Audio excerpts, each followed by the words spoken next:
7-day sales event, only until September 30th. Visit your Acura dealer today.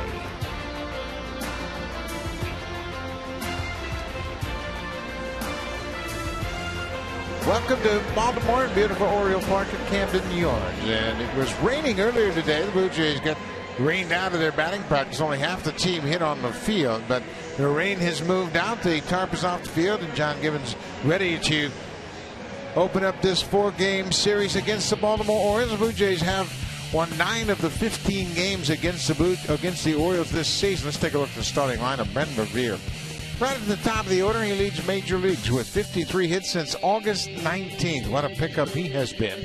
He's also made a dramatic contribution defensively in left field. Edwin Encarnacion, one of many Blue Jays that have put up big numbers against Chris Tillman, tonight's starter. He's 15 for 46 with 5 extra base hits, and he's driven home 3 runs against the big right-hander Chris Tillman. That is tonight's starter for the Baltimore Orioles, getting ready for his 30th start of the season. That's 3 straight seasons that Chris Tillman has had at least 30 starts. 10-11 record, 11 losses this season. That's a single season career high for Chris Tillman, and he has had his problem against the Blue Jays in the past. He's pitched against them 19 times. He's 4-10 with an ERA over 6. Last time out, he won his first game since August the 17th when he beat the Oakland Athletics. This will be Tillman's 6th start of the season against the Blue Jays, and they have hit him hard. He is 0-4 in those 5 previous starts. Here's the first pitch of the game to Ben Revere. It's up and away for a ball, and we are underway. Ben Revere, those are his numbers for the season, a .305 average. A couple of homers. There's a strike. That running fastball catches the inside corner.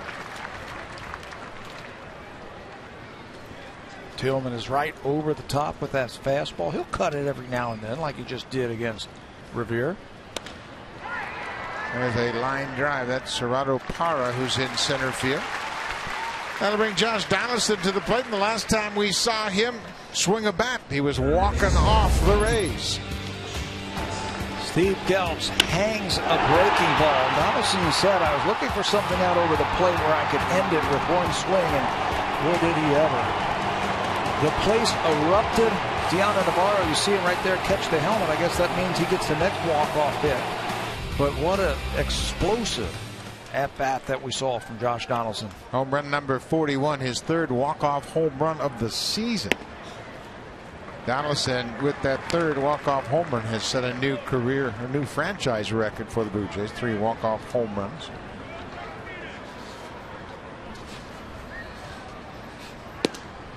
Pulls that one way outside.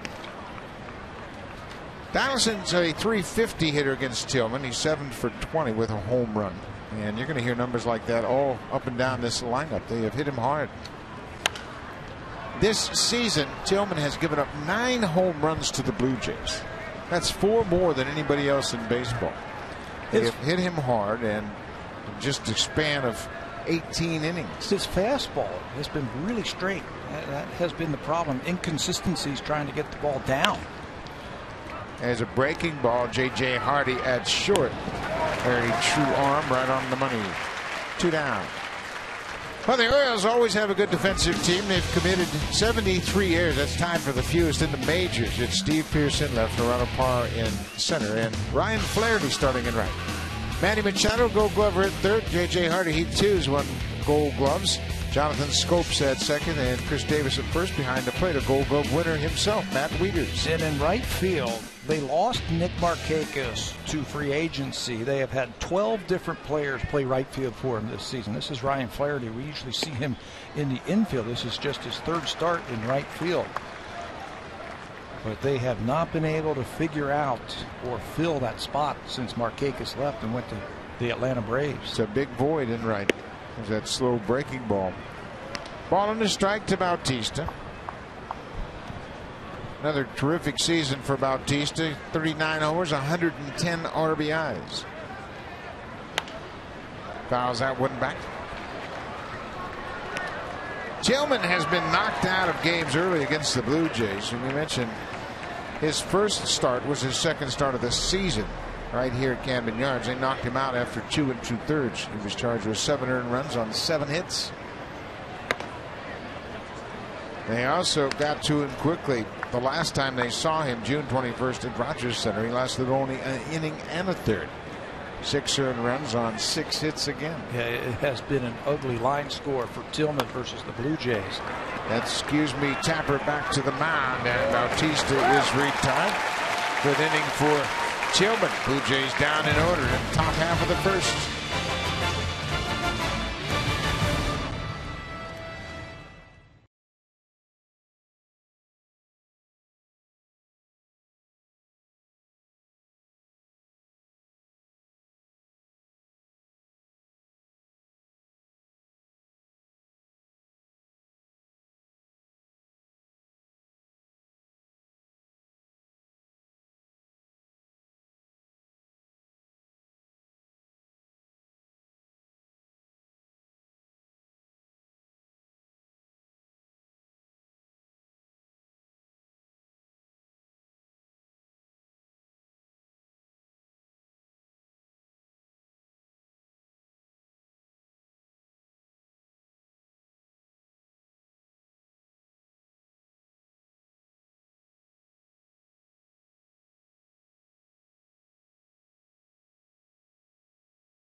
Of the Baltimore Orioles. It's been a disappointing season for Buck and his ball club. Let's take a look at the lineup for the Orioles tonight. First of 4 games against the Blue Jays.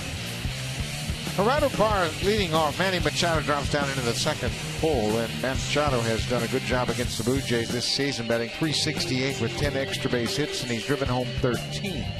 And then down in the cleanup spot, Steve Pearce has hit Marco Estrada to the tune of 3 for 11 with 4 RBIs, and it was Steve Pearce last year during the Blue Jays series that had that big 3-run home run in the first in that clinching game for it.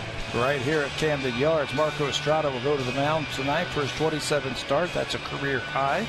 13-8 with a .313 earned run average. He has had success against the Baltimore Orioles this season. This is the 6th game that he has pitched against them, and 4th start. The Orioles are hitting just .152 against Marco.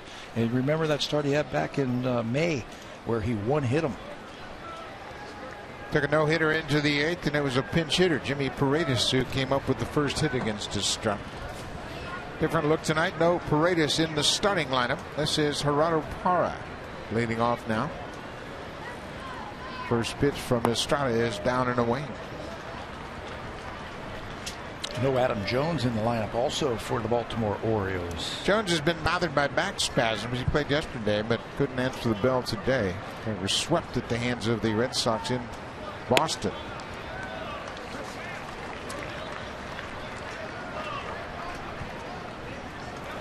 They had all kind of problems against the Boston Red Sox. Buck Showalter's team hitting. This is one of the best hitting teams in the American League. They just could not figure out the Red Sox. They were shut out in 3 consecutive games. They were outscored 17-0. And it was the worst series in franchise history since they came here in 1954.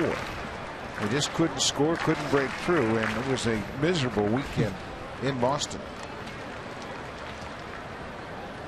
1-2. Fly ball to left. Should be an easy play for Ben Revere. It is 1 down. Take a look at the rest of the defense behind Marco Estrada. It is Revere in left, Kevin Pillar in center, Jose Bautista's in right. Josh Donaldson had a terrific defensive play yesterday. Up the middle, it's Goins and Kawasaki. Looney making his 8th start at second. Chris Colabello's at first. And Deanna Navarro behind the plate for Marco Estrada. And at third base, Josh Donaldson, this is start number 146 at third base. Has started every game but 10 of them at third base. He's played 1,276 innings at third base this season for the Blue Jays. And what a play he made in yesterday's game at third base, basically saving the game with his glove. In the 8th inning, with the infield drawn in, he was able to catch a ball and tag out Maki Matuk who took off a little bit too far from third with that drawn in infield. Yeah, all it took was one step from Montauk kid. Josh Donaldson, heads up play. He's always in every game. He's always thinking about the play. She has popped up in shallow center. Kawasaki back, calling for it. He is there, and Machado's retired. Well, you asked for it. We're going to show you. This is exactly what we're talking about. Runner at third base, nobody out, middle of the lineup coming up for Tampa Bay. Donaldson says he saw the runner out of the corner of his eye take a step, and that's all Josh needed. What a heads-up play. You talk about a guy who is a baseball player. That's instinct right there. Baseball IQ making that type of play, and it saved the Blue Jays. At that time, Tampa Bay had a 4-3 lead. They would tie it up in the bottom of the 8th, and of course Donaldson won it in the bottom of the 9th. This is Chris Davis. He is tied with Nelson Cruz for the AL home run lead with 43 homers. He's driven in 110.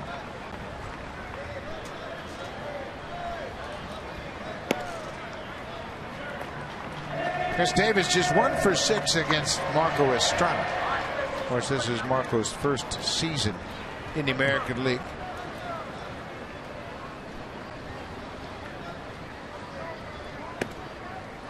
Top of the zone, but it missed. Not a bad idea to stay up there. Chris Davis hit 26 home runs last year. He's got 43 this season. He's also had about 4 or 5 of them stolen away from him by outfielders.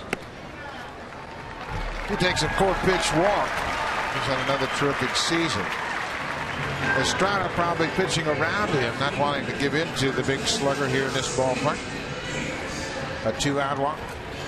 Not a bad idea right there. They're missing some of those regulars, Adam Jones in particular, so Chris Davis, they might just take the bat right out of his hand. This is Steve Pearce. He's hitting cleanup tonight. No Adam Jones, so Pearce moves up into the batting order. He's 3 for 11 against Estrada with 4 RBIs. He's batting with 2 outs, and Marco delivers a strike. The Blue Jays saw the Orioles clinch their division championship last year right here at Oriole Park at Camden Yards. It was September 16th, and Steve Pearce hit a 3-run home run in the bottom of the 1st, and the Orioles never looked back.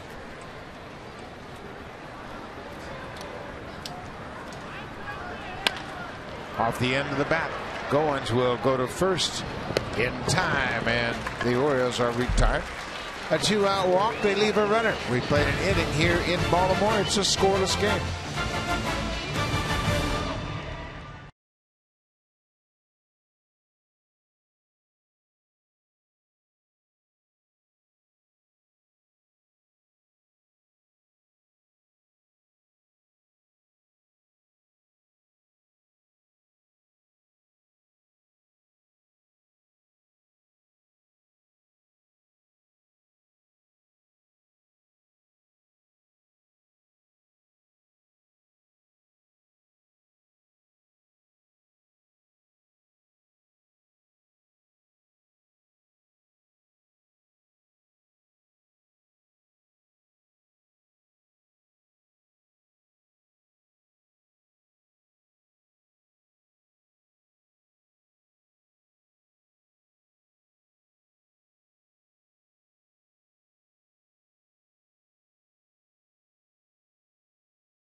The news continues to get more and more encouraging for Troy Tulowitzki. His plan today was to take batting practice with the rest of the team. However, after the rain started, he only ended up getting 3 or 4 swings in the actual cage outside. He went back in underneath the cages, had 30 or 40 more swings. He said he felt absolutely great. He says at this point he doesn't even think it's going to be necessary to get another MRI to see how that bone is healing. They're pretty convinced that it's very close. In fact, he was asked, is there a chance we'll see you in this series? And Tabby, I know you said it early in the broadcast, and you're right. He says there's a very good chance we're going to see him in this series. At the very least, he'll be making his return in Tampa Bay, and he says 100% he's good to go for the postseason. Thank you very much, Barry Davis. And it's very important for the Blue Jays to see Tulowitzki during the regular season. This is Encarnacion, and get up, and God! Edwin Encarnacion, another home run, his third against Tillman, his 36th of the season. That's the 10th home run the Blue Jays have hit against Chris Tillman this season. And that was a no doubt about it. You could just hear from the crack of the bat the trajectory of the baseball to left field. Edwin Encarnacion locked in once again against Chris Tillman. I think you highlighted him on your lineup, and you can see why. It's the Blue Jays their first run with one swing of the bat. His 29th career home run against the Orioles. That's the most he's hit against any one team in his career. And what a home run to start this ball game. A no-doubter to left. Chris Colabello fouls off the first pitch. Let's take a look at it one more time. Watch this. Fastball, four-seamer right down Broadway, belt high. And a home run hitter. They don't miss many of those. RBI number 106 for Encarnacion. Colabello fouls it off at the plate. Edwin is so compact. Look at that. That's a flat bat. He's strong. He's compact. Watch the barrel go right to the baseball. Head down, and then the finish. That is a classic home run swing right there. With that home run, the big trio, the three-headed monster, if you will, now have hit 116 home runs. Donaldson, Bautista, and Encarnacion. That's significant. Now they are only 3 home runs away from the highest total of a trio in franchise history. In 1989, Jose Canseco, Carlos Delgado, and Shawn Green combined to hit 119. Wow.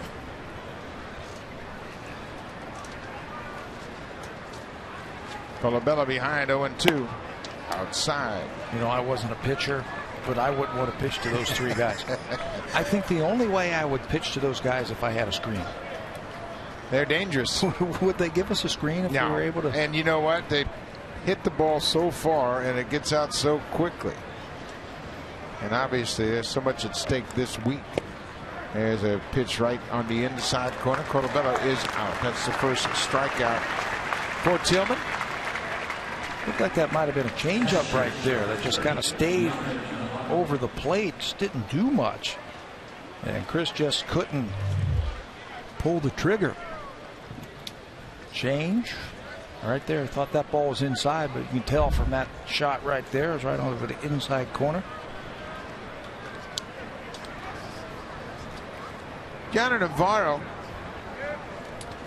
he was the catcher for Burley yesterday in that afternoon game at Rogers Center. Tillman drops that curveball in there for a strike. Navarro had a good homestand. Played in 7 games. He finished up batting .379 on the homestand with a pair of home runs and 3 ribbies. There were a couple of at-bats, I thought, in the game yesterday where if he had a little bit more consistent playing time, I think he would have hit the ball out of the ballpark. He had some good swings. It looked like he was just on it, but he was just off by a fraction. Fouls that one off Matt Wieder's mask. Navarro had the big home run off Andrew Miller on Tuesday night in the 9th inning. That tied it up. He's had some timely hits all season long.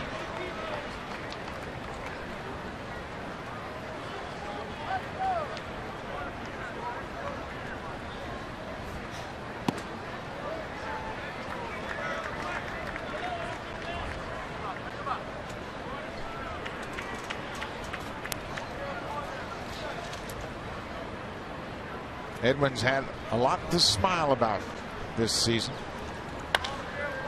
It's a high pop-up into right field. Flaherty calls for it. The center fielder Parra comes over and makes the catch. Kevin Pillar was named the AL Player of the Week, and he had a terrific week with the bat.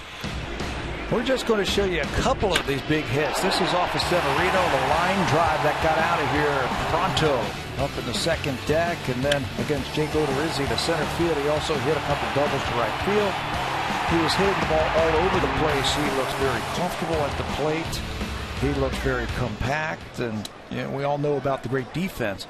I thought the best play of the game yesterday was when he took that ball away from Ben Revere on the pop-up out in the short center field. Revere caught it. They both collided, landed on the turf, and he just reached in to secure the baseball and took it right out of Ben's glove. 0-1. Pillar for the week was 11 for 21. That's a .524 average. He hit 5 doubles, 2 home runs, and drove in 6. He also had 5 stolen bases. That's going to drop for a hit. Pillar is hustling down the line. Flaherty is over. He'll get it in quickly to keep Kevin Pillar to a single, 2-out single for Pillar. Sometimes when you are going as well as he is going, everything seems to fall in. We saw a couple of these hits back home also. Off the end of the bat, we saw him get Dylan Betances. We saw him get Andrew Miller. And now he gets Chris Tillman with a flare to right field. Kevin has now reached base in 14 straight games. Getting hot at the right time. He looks good at the plate. Here's another guy that looks good at the plate, Ryan Goins. Ryan hitting .242 for the season.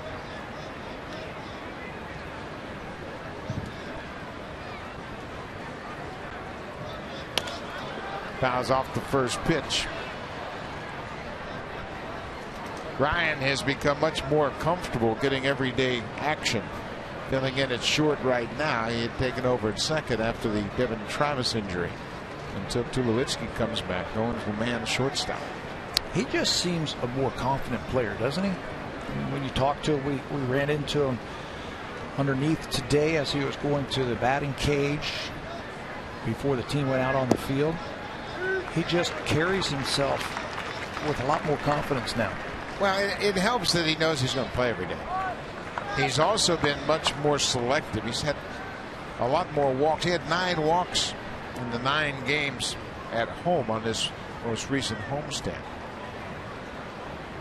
That's been a big improvement in his approach. Much more selective. Teams have pitched him tough.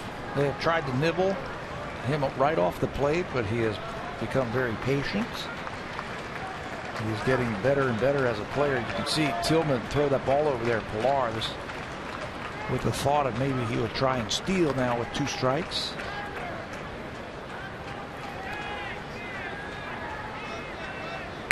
He faked the break, and Goins tried to hold his swing, but went around. A couple of strikeouts for Chris Tillman, but Edwin Encarnacion leading off the top of the second.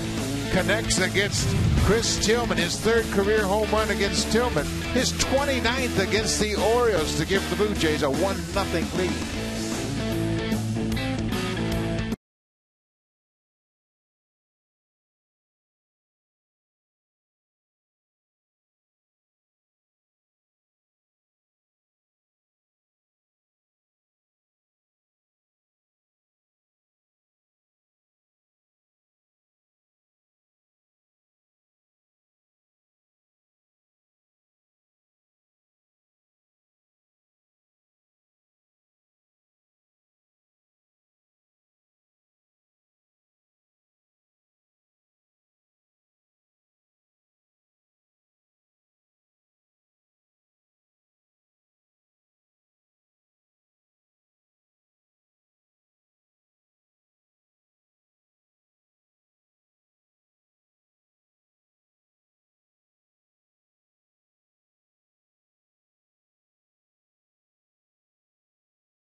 Buck, when the season began, a lot of people had predicted that Marco Estrada would be the long man coming out of the bullpen.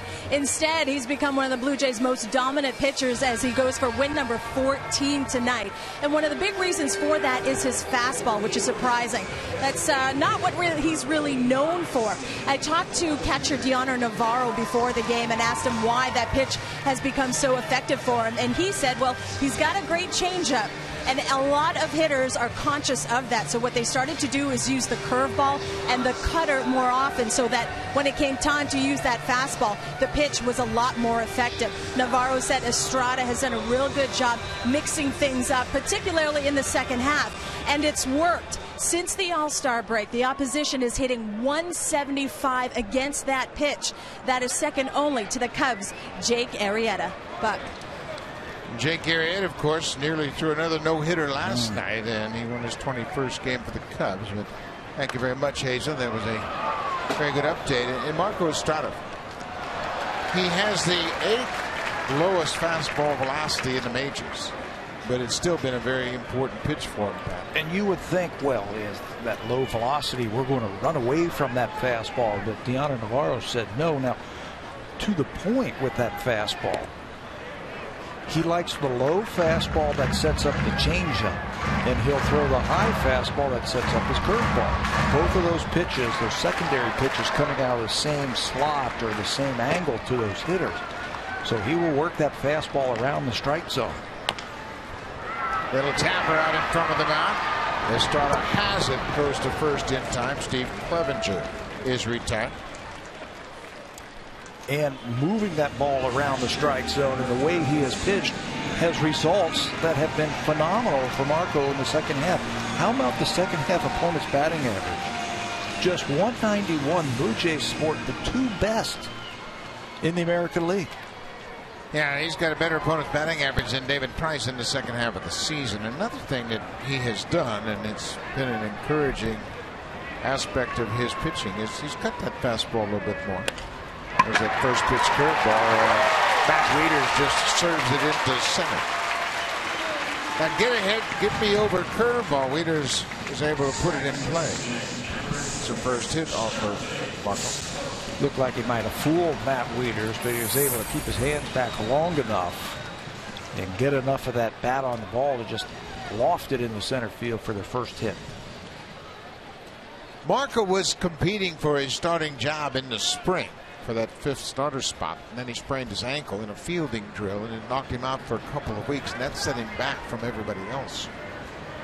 Because of that, he broke with the team pitching out of the bullpen. There's a first pitch base hit by Jonathan Scope. Back-to-back singles. Wieters at second now. Scope with a line drive base hit to right on that fastball. Back-to-back first pitch singles. This time Scope, a ball that is up, he's able to handle it. Stay on top of it. Shoot it into right field. Wieters can only go base to base on that base hit to right field. These two ball clubs have combined to score almost 12 runs a game during their first 15 games this season. The Blue Jays lead the season series 9-6, but expect some runs to be scored tonight.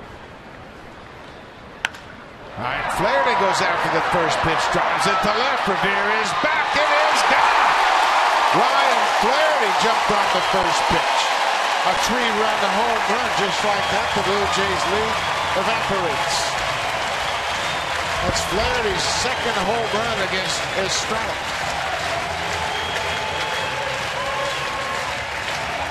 Well, we told you they score a lot of runs when these two teams hook up. Both of these teams hit a lot of home runs. 9th home run of the season for Flaherty. Maybe they have picked up on something with Marco Estrada. 3 pitches, and he's given up 3 runs. That's a very good point. There was suggestions that Estrada was tipping his pitches in the National League. And that's what led to a league-high 29 home runs. So it's curious how 3 hitters in a row jumped on the first pitch, and there's another one. J.J. Hardy goes after that first pitch. Ryan Flaherty, not known as a power hitter. He goes opposite field on this one. Ben Revere just runs out of real estate to try and catch it. That is very interesting. We heard those rumors that Marco was tipping pitches in the National League and gave up a ton of home runs last year, but haven't seen it this year. Well, these are the types of swings that make you curious if you're a catcher. First pitch curveball put into play. First pitch curveball hit for a home run. Hardy goes after that high fastball and lifts it to the shortstop. 2 down. Let's check in with Jamie Campbell.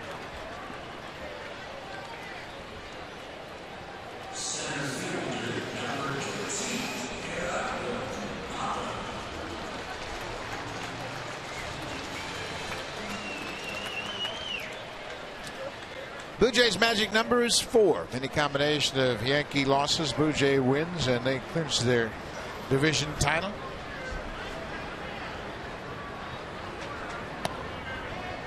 Back to the top of the order, Gerardo Parra. Flying out to left field his first time up.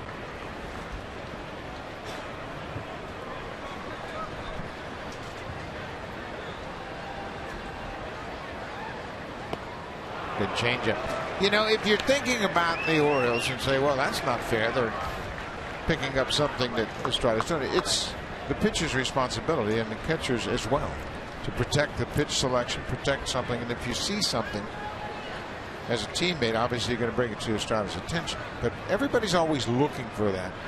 Well, with all the video out there, the Blue Jays worked really hard with their pitchers to make sure that they are not tipping pitches.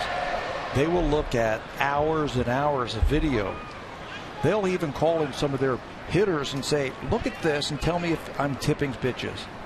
And they get their own hitters to help them out.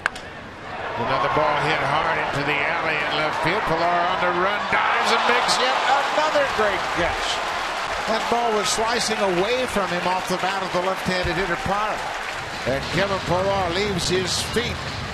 The AL player of the week. He got it for his bat. This time he impresses with his glove. Kevin Pilar having a Gold Glove caliber season in the field. The Orioles take a 3-1 lead.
Kevin Pilar has made highlight reel catches all season long, and this is another one he can add to his collection. Well, there's something about this ballpark, I think, that brings out the best in Kevin Pilar. I was watching his show the other day. Geraldo Parra doesn't enjoy what his counterpart did in center field, but I was watching his show the other day, and they did the top 10 list. I saw, I think, 3 of them here in this ballpark. That's when he was a left fielder, if you remember that early in April. Well, he caught one sliding against the wall coming across from left field as it was slicing into the corner. He banged up against the wall and made a nice running catch. Then he slid into foul territory. Munenori Kawasaki drills this deep to center, and Parra is there. He makes the catch. Kawasaki hit it hard, but Parra ran it down on the warning track in center field. A little curveball that time that to finish up that Pilar thought Remember that ball that was down the left field line that you were just talking about? His glove actually came off, and he cradled it to his chest. Yeah, that was one of the better catches we've seen. He slid into the dirt on the warning track, and the glove was coming off, and he caressed it as if he were holding a baby and made sure he recorded the out. Back to the top of the order now. This is Ben Revere.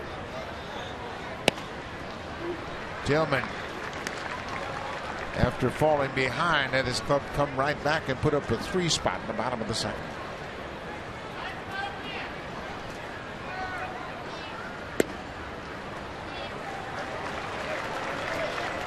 Two. Chris Tillman's had a disappointing season, to be sure, but he's had an unusual season, and at one point he lost 6 in a row, and then right after that he won 7 straight decisions, and it's been really up and down for him, and a lot more down than up, of course. But he had that 7-game win streak in the middle of the season. It started with a win at Cleveland and finished up with a win August 17th against Oakland right here. He made 12 starts and went 7-0 in the middle of the season. But lately it's been a different story for him. A couple of no decisions, 4 straight losses at the end of August, beginning of September. I saw him throw a 1-hitter for 8 innings versus Detroit earlier this season. Bouncing ball to short. Ball stays down on Hardy. He unloads in a hurry and makes a good play. They mentioned Chris Tillman is making his 6th start of the season against the Blue Jays, and the numbers are really awful. 15.50. That's his ERA. They've hit over 400. And now with the home run that Encarnacion hit tonight, they've hit 10 home runs against Chris Tillman in his 6 starts.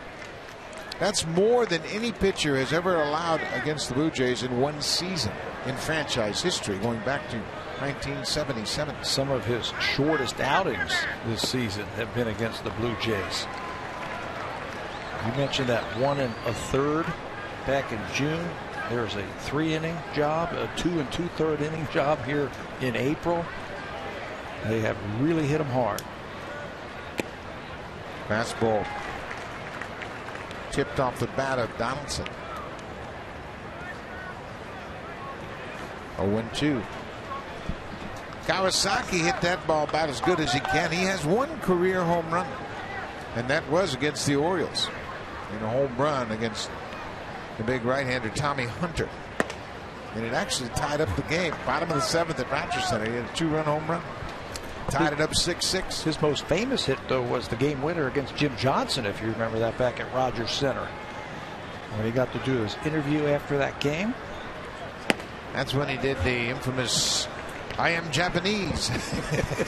Mark DeRosa was the interpreter at that interview. It's one of the highlights of his career for sure. 2 balls and 2 strikes, 2 outs to Josh Donaldson. Downstairs now, it's a full count. Donaldson didn't get an awful lot of pitches to hit on this most recent homestand. He had 11 walks in the 9 games over the homestand, and he was happy to pass the baton to Jose Bautista. Ground ball, backhanded at second by Scope. Easy inning for Tillman. He does just what he wanted. Orioles scored 3 in the bottom of the second. He puts up a 0 in the top half of the 3rd.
Presented by the Acura 7-Day Sales Event. Only until September 30th. Visit your Acura dealer today.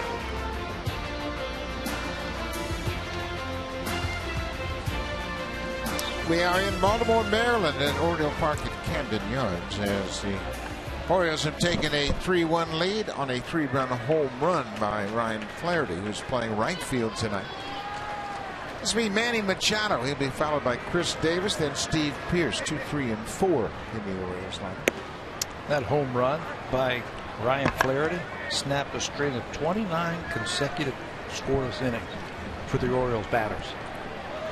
You mentioned, with the 3 games in Boston. They also had inning number 1 here and inning number 9 in the previous series before that Boston. That was against Washington.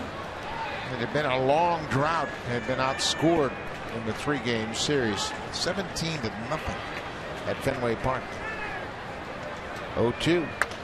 Machado protecting the plate. That was the first time in franchise history they were shut out 3 straight times by one opponent. And there are the scores right there. 7 bagel, 8 bagel, 2-0. Hard to believe with the talented hitters that they have in this lineup. Yeah, it's a good lineup, and they went into Boston, and we saw the Red Sox. They took the series against the Blue Jays at Rogers Center. All the youngsters in their lineup having good seasons. 1-2. Change up, popped up. First baseman Colabello calls for it, and Machado is retired on the pop-up. Well, they thought they had it run, I think, when Chris Davis was at the plate. If you remember that, when Mookie Betts made one of the best catchers that we have seen this season in right field. I don't know if you had a chance to see that one. It looked like it was heading into the bullpen in Fenway Park, and he climbed the wall and brought it back. And Boston's not too far away from being a pretty good team. This is Chris Davis. He goes after the first pitch. It's upstairs. He fouls it off. Davis walked his first time up. Looked like Estrada and Navarro were pitching around him. And why not? Got 43 bombs, and he has always been tough on the Blue Jays. Look what he has done here in 2015. He's hit 5 home runs against the Blue Jays. That's off the end of the bat. Another changeup and a good one.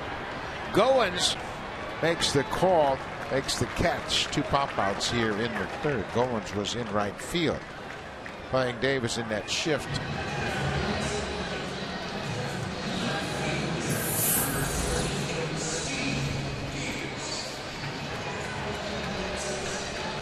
Steve Pearce will bat with nobody on and 2 outs. Blue Jays have handled Pearce effectively this season. He is just 4 for. Check that. Pearce is 4 for 12 now. And he's had some big hits against the Blue Jays in the past. Not so far this season.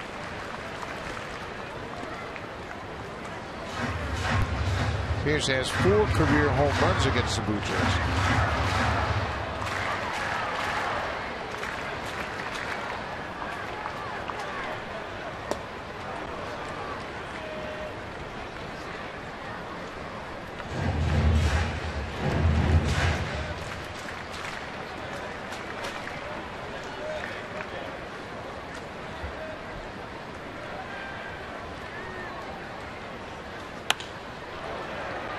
Bautista in right.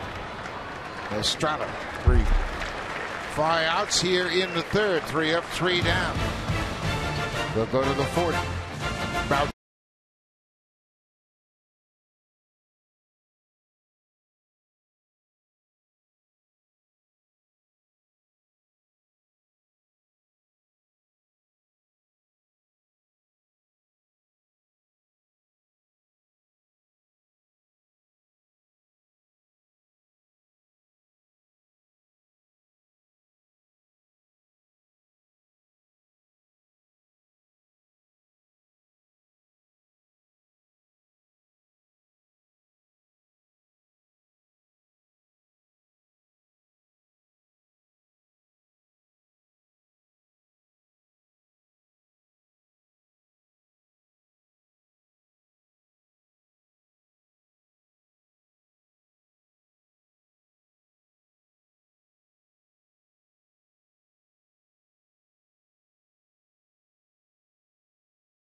Best and brightest stars, it's Premier Boxing Champions, and it's live Tuesday nights on Sportsnet 360. And Buck and Pat, I'd like to take a moment to send our well wishes to Mark Burley's dad, John. He had flown into Toronto to catch Mark Burley make his final home start of the year, and possibly the last one of his career. Unfortunately, John took ill. He had to fly back to St. Louis, check into a hospital. He spent the weekend in hospital. He is still there. He's doing much better and likely watching the game from his bed, and just want to wish him all the best. Just a terrific man. He sure is, and we want to echo those sentiments for sure to make sure that we send our best along to Mr. Burley. Nice man, and you can understand how Mark turned out the way he did after you get a chance to meet his father. That was great. Absolutely, and he loves to come on the road and watch him pitch. A little squibber up the first base line, hugging that grass. It looked like it had a chance to kick back fair, but it stayed foul. You know, and if you know anything about Mark Burley, you and I got to talk to him on the plane last night. He might have had the line of the season last night. It was a beauty. We were talking about, Mark, what was the turning point of the season? When did you guys know that you had a pretty good team and you guys were going to turn it on? And without, hesitating, Mark goes, well, it was my takeout slide in Washington when I was pitching against the Nationals. Bautista lines it to the base of the wall in left. He's turning first, but he'll stop there as Pierce played it back in quickly. Bautista with a long single to the base of the wall in left.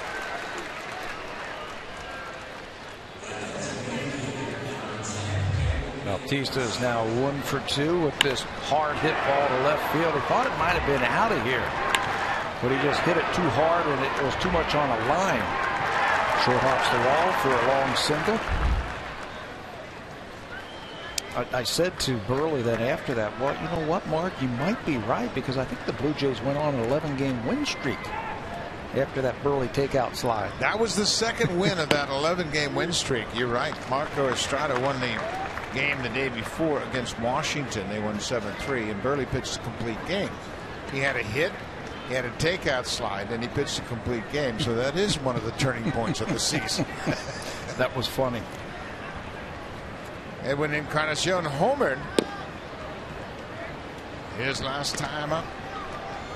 You know this game is far from being decided. Well, I think you said it earlier. I think these two teams combined for 11 runs every game when they get together. That's their average for the season. Yep.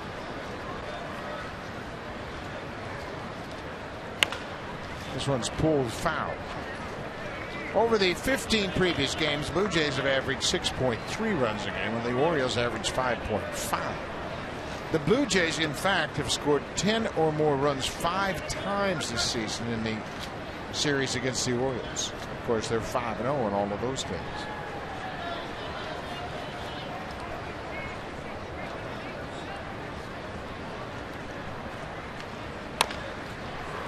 Off the end of the bat.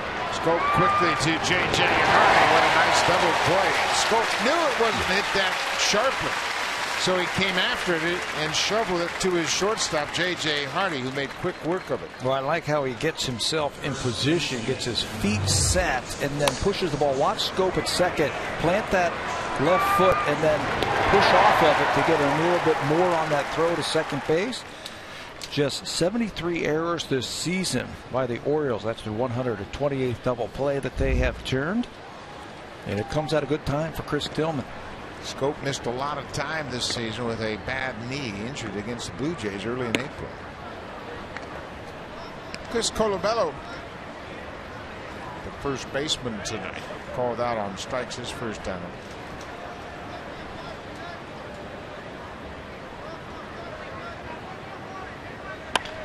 Another breaking ball, and Colabello strokes it right back up the middle. Came back with the same pitch, and he stayed on it. He saw it the first time, took it for a ball, and then Tillman comes right back to it. Colabello stays back just a fraction of a second longer. Watch him stay back, keeps the hands back, and pounds that ball back through the middle. No, that was a good example of a hitter not taking a stride, and that enabled him to keep his hands back, and he was able to get to that curveball. Catcher Deanna Navarro with Colabello at first.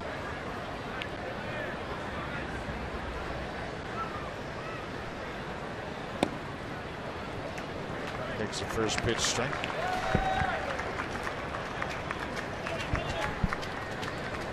Navarro came into this game with a .333 career average against Chris Tillman.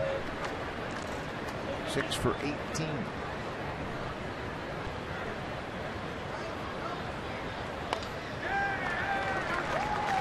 Put something off that pitch. You got it right off the end of the bat. That's a changeup right there from Tillman. It's hard to fathom. Teams have hit 100 points less against the changeup this year, but he still has a losing record and a very high earned run average. It's really interesting if you look at his numbers across the board. It doesn't really relate to the kind of season he's had. Really not that many different aspects of the ugly numbers. And right there, he elevates that fastball to get the strikeout and the end. Blue Jays get a couple of hits in the fourth, but strand a runner. Baltimore has a 3-1 lead.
Jays Shop is Canada's official team shop for your Toronto Blue Jays, bringing together the largest selection of Blue Jays products anywhere. Visit us online at jshop.ca. That may be the best way to go these days, Buck. I went up to the Jays Shop on the weekend at Rogers Centre, and it was packed, lined up outside to get in. The merchandise is absolutely flying off the shelves. Everybody wants something with the Blue Jay logo on it right now. I tell you what, I have been into that Jays Shop at Rogers Centre, and it's incredible how much merchandise they move through that thing. And it seems like everybody in the ballpark's in there at the same time. Yeah, it's always packed, isn't it? That's a good thing. We were watching the replays of the game yesterday and noticed it was like a sea of blue out there at Rogers Centre with all the jerseys that all the fans had brought. Steve Clevenger, he's the DH tonight, off the end of the bat. Goins waits at short, makes the throw. One down. Marco Estrada's got a good changeup tonight. He has these Baltimore Orioles hitters off balance with it. If you throw enough fastballs, you put fastball in the mind of the hitters, then you can use that changeup. Well, it was a curious stretch of 3 pitches in the second inning. Wieters hit the first pitch to center for a base hit. Scope hit the first pitch to right for a base hit. And Flaherty hit the first pitch for a 3-run home run. That's when you become suspicious. If you're a catcher, you're the one that would notice it. Pitching coach would notice it and say, what's going on here? They hit those balls pretty hard. And we have talked about how hitters would look for different things in a pitcher's windup. Something as simple as his hands together with the glove. Maybe you see a little bit more of the palm of his hand, heel of his hand in his pitching hand. Maybe he wiggles that finger on one pitch and not another. Just different things that hitters can pick up on. This is trouble. Down the left field line. That's going to drop for Matt Wieters. He's got another hit. This one grouped into right. Marco Estrada has had a career season. When you look back over his career resume, it started out in Washington. Yeah, he pitched for the Astros in 08 and 09, and then he went up to Milwaukee. Spent some time up there. He pitched as a starter and then a reliever. And then here in 2015 with Toronto, he's had a chance to start. Just remember, he started the season in the bullpen. Came out of the bullpen after there was some ineffectiveness from some of the young starters that the Blue Jays have. He's had his chance, and he's really made the most of it. Boy, has he ever. And he is a free agent at the end of this season. This is Jonathan Schoop. He goes after the first pitch. I'm with you. You know, both of our ears kind of perked up when we saw these guys starting to swing at that first pitch, and you go, wow, did they pick something up on Marco that maybe he was doing something that told them the fastball was coming or a curveball was coming or the changeup? Believe me, guys are watching all the time. Well, there's so much video available, and every hitter will sit and watch what pitchers do to them in particular at bats. And you know, just by accident you can pick up things. Even when a guy's in the stretch, the way he puts the ball into his glove might indicate a certain pitch is coming. You just have to watch it. There's a drive to left field. This is on the line. Revere will get there and make the catch. Wieters is already all the way to second base, anticipating that ball getting down safely, but Revere ran it down in left. Stayed up there long enough for Ben Revere to use that speed to run it down. Jonathan Schoop has hit the ball hard twice tonight. You know, you talk about picking up pitches. We used to have Jack Morris's pitches. He'd flip his glove when he was throwing the fastball, and he wouldn't flip it when he was throwing the splitter. He said, I don't care. You still get it. And the sad thing about that, he was right. Yeah. We had his pitches. Everybody had his pitches. It didn't make any difference. Couldn't hit them. There's another first pitch swing by Flaherty, but he gets this one off the end of the bat, and he flies out to right. We'll go to the fifth here in Baltimore. It's 3-1 Orioles. Now time for a Blue Jays Central update. Here's Jamie Campbell and Greg Song.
Blue Jays. Don't miss a pitch with our in-depth live game tracker. Plus the latest news, videos, and interviews on Canada's team. Download the new Sportsnet app today. Buck, I've been asked a lot about all the interviews that were done in the Jays Clubhouse Saturday. You can watch most of them on that Sportsnet app, and a lot of fun there on Saturday, let me tell you. Yeah, and hopefully there'll be a much larger, much more involved celebration once they get you that final position that they're all hoping they'll get you, winning the AL East. Kevin Pillar, boy, what a week he's had. He was named the American League Player of the Week. It was announced this afternoon. He had a single his first time up.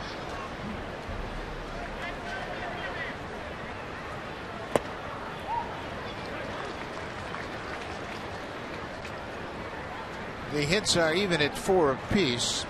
Home runs have counted for all of the runs scoring tonight. Blue Jays had a solo home run off the bat of Edwin Encarnacion. Ryan Flaherty hit a 3-run shot for the Orioles. For Flaherty, home run number 9, and this will be the 4th consecutive season the Orioles will have hit 200 or more home runs in a season. We normally see Flaherty on the infield, either at second base, shortstop, third base, but he's going to play right field again. The 12th player, different player to play right field this season for the Orioles, and he was acting like a power hitting right fielder with that home run. Good cut by Pilar. Kevin Pilar, you were talking about his bats. How about his gloves? What's new? He goes a long way and then lays out and hits the turf. Watch him tuck right there and then take it on his back. Pilar played football in high school and was really a very good football player. He also played basketball, but you can see a lot of his football background in the way he catches some of those balls when he leaps. He knows how to protect himself when he hits the turf. He's got a little football mentality in the way he plays center field. Very aggressive, which you have to have, I think, as a center fielder. Fouls off that pitch.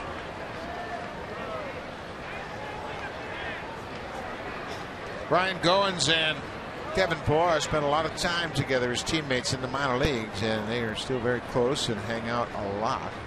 Of course, Kevin is married and Ryan is not, so don't spend as much time together as they did in the minor leagues, but they're still very good friends. They talk an awful lot about life in the big leagues.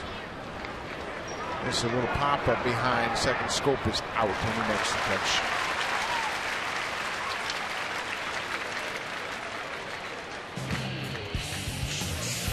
Make your renovation a cut above during the DIY Expert Sale. Only at Home Building Center and Home Hardware Building Center.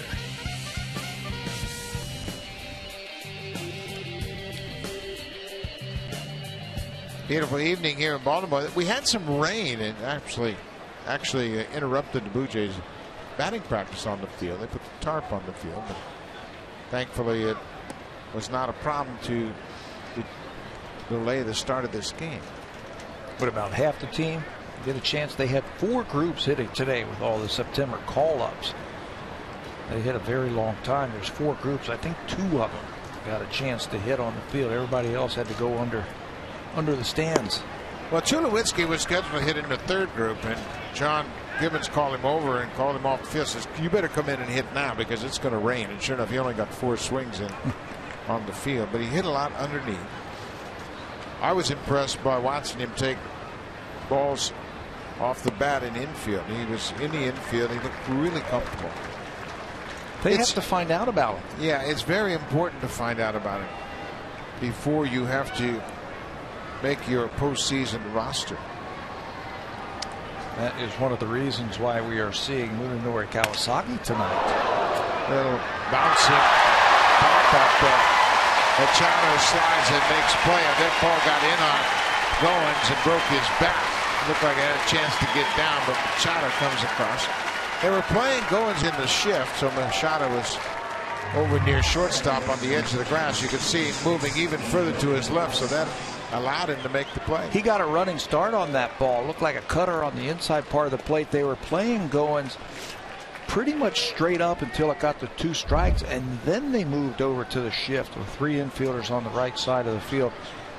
Machado then would have the whole left side, and he took away a little humpback liner. Nice play.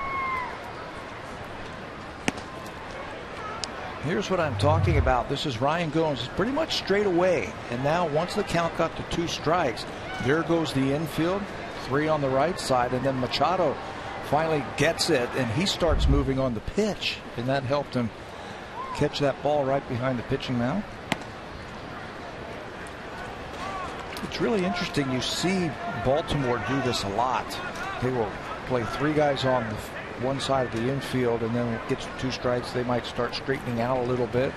That all goes into scouting and prep work. Yeah, and they really lean heavily on the analytics and the scouting department to set up their defense. The only problem I have with that is you are expecting your pitcher to hit the spot. If he doesn't hit the spot, there's a lot of gaping holes out there in the defense. 3-0 to Kawasaki. There's his strike. Munenori is now 34 years old. He spent 11 seasons in the Japanese league. And he was an all-star. And he'll take ball 4. Kawasaki's aboard with 2 outs. They talk about Troy Tulowitzki and his progression toward being activated, and this was him swinging here this afternoon. Sal Butera is throwing it on the inner half right there. That's Sal getting some work in, and you can see the rain start to come in, and all of a sudden the grounds crew just started running out on the field. Kevin Pillar was hitting in Tulowitzki's group, and he asked the groundskeeper, he said, can we just have one more minute? He really has to hit. And he said, no, I'm sorry. We've got to get the game in. Ben Revere 0 for 2 so far. Fly out and a line out.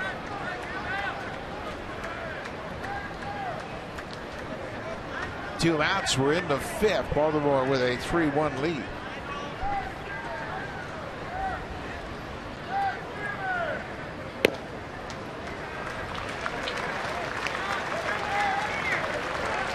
Tillman ahead 0-2.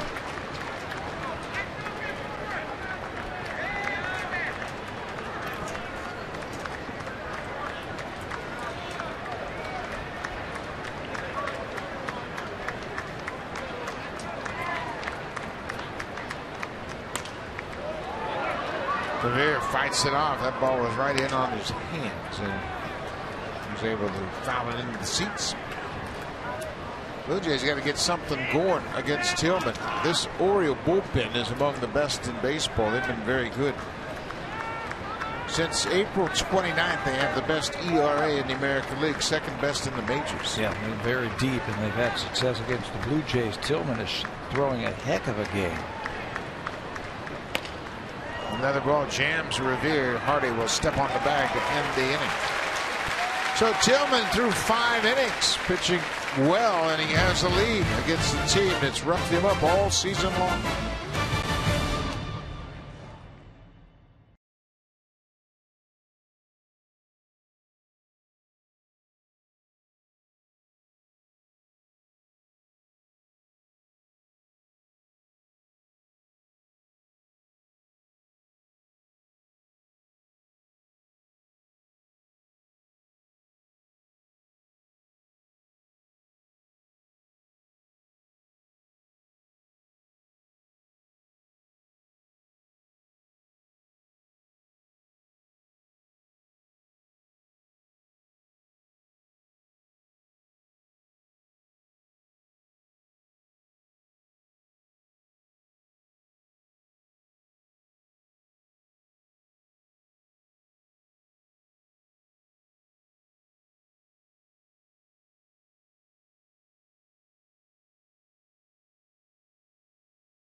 With MLB.TV. Watch every out-of-market game live in HD on more than 400 devices with MLB.TV Premium.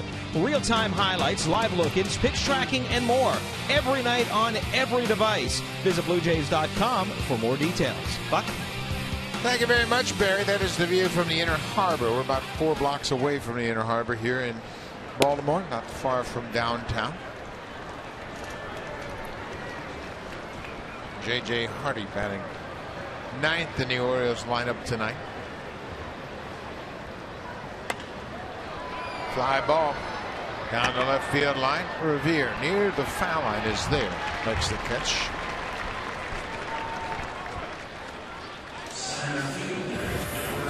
Help is only 140 million miles away. The Martian.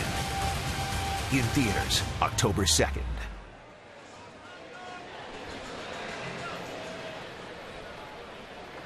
Hardy's retired on the fly ball to left. That'll turn the lineup over back to top of the order. Gerardo Parra 0 for 2, a couple of flyouts.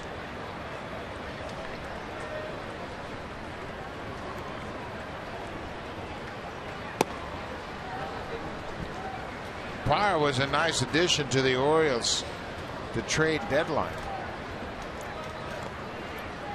He fits what the Orioles do. Play good defense. Hit some home runs. That ball's going to stay in the ballpark. And work can play multiple positions. So I think he's a perfect fit for this team. They went through their share of outfielders this year, haven't they? Well, they sure have, and it was curious how they didn't make Nick Markakis an offer. Markakis spent the first 9 years of his career here with the Orioles. He was a Gold Glove winner. He was an all-star guy. Just perfect fit here, but they didn't even make him an offer once he hit free agency. Yeah. Tillman Young was an outfielder here at the beginning of the season. Travis Snyder, Alejandro Diaza. They have gone through their share of outfielders here. Manny Machado has popped out twice. There's that good fastball, and just enough to get Machado back over the plate, tied him up a bit.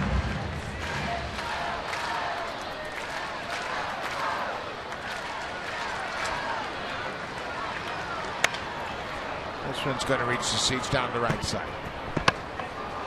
Still a little bit tardy, still a little bit late. That fastball is just 89 miles an hour. Now you can try to expand on it.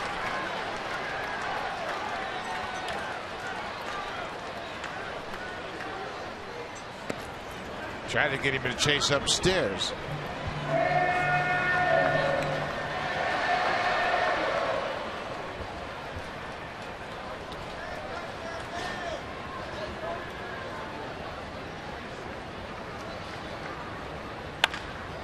Up the middle, Goins behind the bag at second, throws on the run, on the money. Retires Machado. 3 up, 3 down in the 5th. Go to the 6th. Blue Jays got to get to Chris Tillman. Donaldson, Bautista, Encarnacion, the big 3.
Rogers at an everyday low price of $24.99 a month.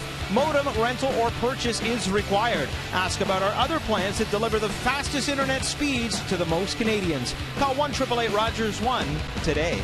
Buck?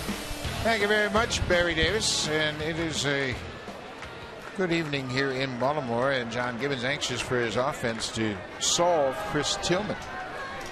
Only 4 hits for each ball club, and all of the runs have scored on home runs. Edwin Encarnacion with a solo shot. Brian Flaherty a 3-run homer. Bounced up the middle, scope right there behind second. 1 pitch, 1 out here in the 6th. We mentioned Chris Tillman is making his 6th start against the Blue Jays here tonight. He is 0-4 with a 15.50 earned run average, and the Blue Jays have hit .407 against him. That's the most losses in one season a pitcher has been charged with, and it's an impressive list of other pitchers who have lost 4 in one season. Mike Boddicker of the Orioles in 1987 went 0-4 against the Blue Jays. Bautista fouls it back. Danny Darwin of the Texas Rangers in 1983. He was a pretty good pitcher. He went 0-4. He had a .685 earned run average. Scott Erickson, also in 93, went 0-4. How about Brett Saberhagen?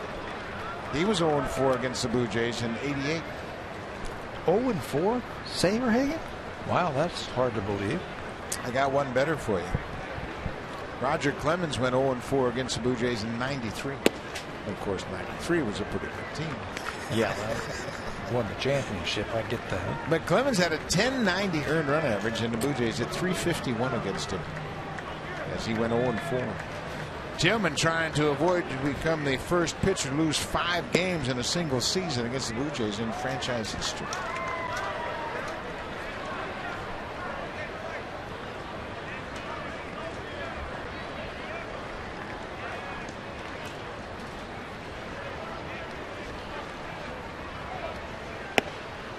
That's a high strike. Bautista was headed for first and then forgot that it was Joe West. And he said, "Oh, sorry, Mr. West." I didn't mean to do that. That's been a strike all night from Joe West. Very calling that high strike. Very consistent. Bautista bounces it toward first. Davis almost falls down, and he's able to get into the baseline and tag out Bautista. Chris Davis stayed on his feet, and that enabled him to put the tag on Bautista. You know, in any time that you can eliminate flipping the ball to the pitcher, just eliminate that, take it yourself, you got to do it, and that's what Chris Davis does. He's like, I'm not even going to take a chance in flipping the ball over to the pitcher and risking a collision at first base. I'll do it myself. He's a good first baseman. He's a very good first baseman. He has an excellent arm. He played some third base while he was with Texas, and we've seen him play in the outfield here. Edwin Encarnacion, he has driven in the only run for the Blue Jays tonight. It was a second inning leadoff home run number 36 for Double E. His 3rd career home run against Chris Tillman.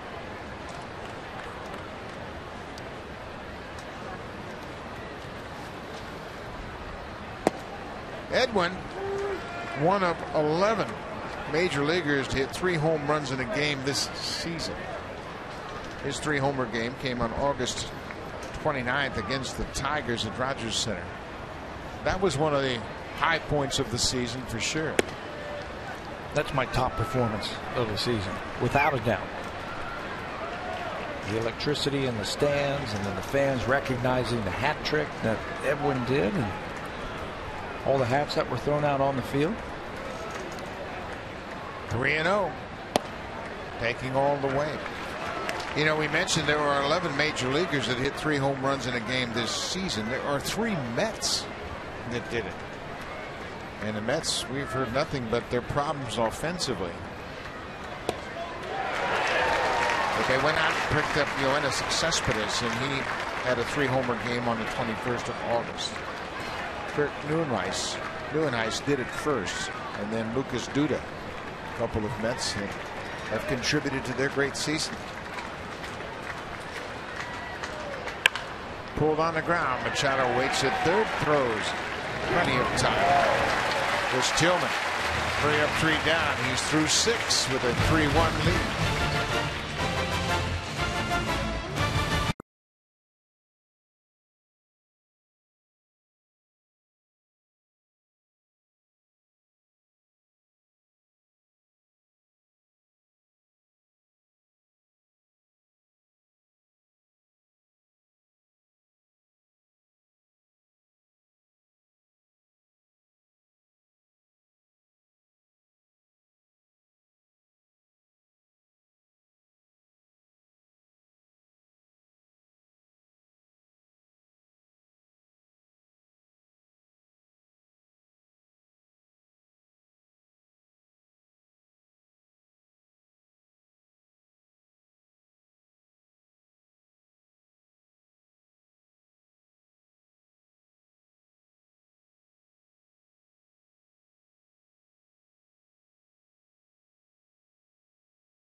-65 with a 4-game lead over the Yankees in the AL East in Pat. It's all because of a terrific second half season. The Blue Jays have taken the lead here in the East. Best in baseball since the All-Star break. They've gone 45-19.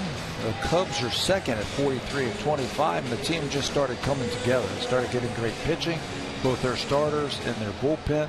We all knew that they could hit, but I think the biggest thing they did was they shored up the defense. They started making the plays on defense. I think the pitchers got a little bit more confident that they could attack the strike zone a little bit more, and then balls that were finding holes were now being turned into outs.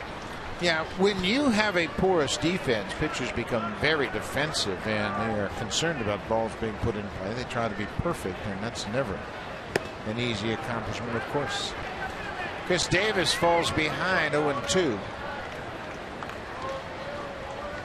They've done a good job of pitching carefully to Chris Davis.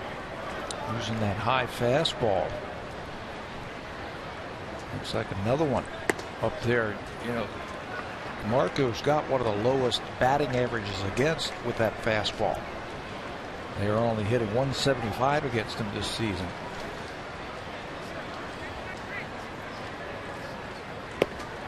Change up, and Davis lays off.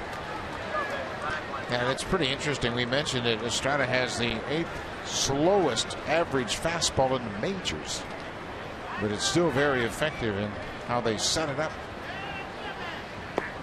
Came back with a changeup.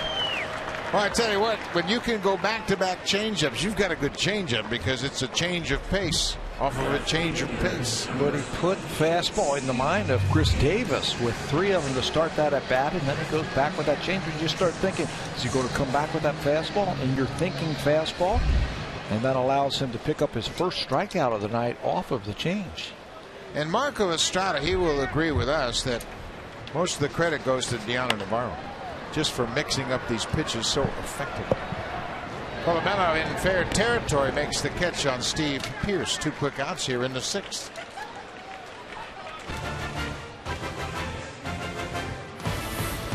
The Acura 7-day sales event, only until September 30th. Visit your Acura dealer today. Beautiful setting here at Oriole Park at Camden Yards. They've incorporated this Chesapeake Bay atmosphere inside the ballpark. Steve Clevenger, the DH tonight, has grounded out twice. No Adam Jones tonight. He had been bothered by his back spasms. He played over the weekend in Boston, but obviously wasn't sound enough to answer the bell tonight.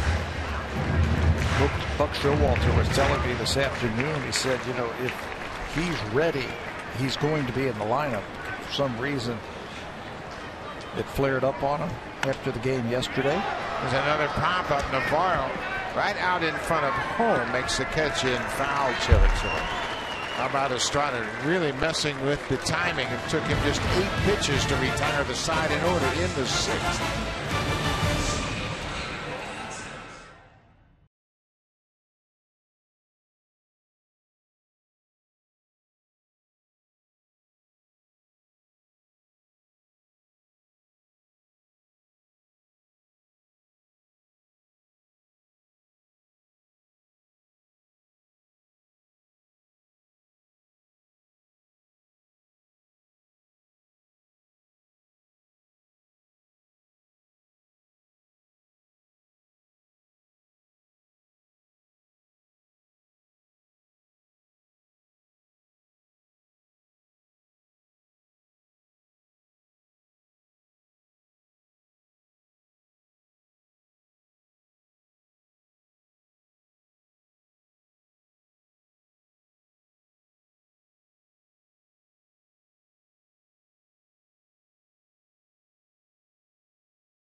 He's 27 years old. He was acquired by the Orioles in a trade with Seattle, and he has been a model of consistency up until this season.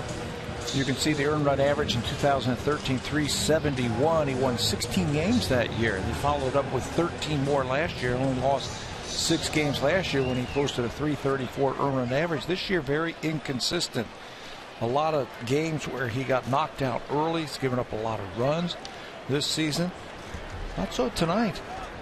He is pitching a little bit more aggressive against the Blue Jays.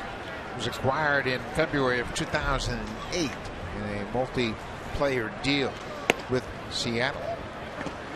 Baltimore traded Canadian Eric Bedard to the Mariners and picked up some marvelous, talented young players. Adam Jones, George Sherrill, a relief pitcher that became an all-star. Chris Tillman.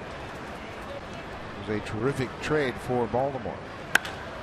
Chris Colabello pops it up into the outfield. Second baseman Jonathan Scope waits on it, and Colabello's retired. What Chris Tillman is doing tonight is remarkable in the fact that the Baltimore Orioles don't have a complete game this year. Their pitchers have not thrown one complete game, and here's Tillman working into the 7th inning. That would be the first time in their franchise history if they don't get a complete game.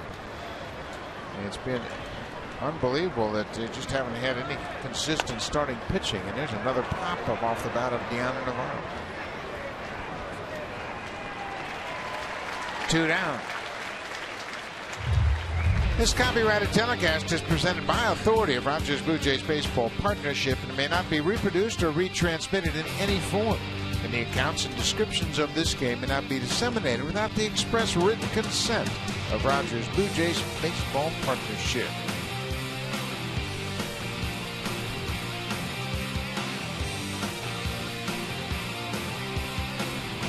There's a good changeup that struck out Chris Davis. This is Kevin Pillar. He has one of the 4 Blue Jay hits tonight.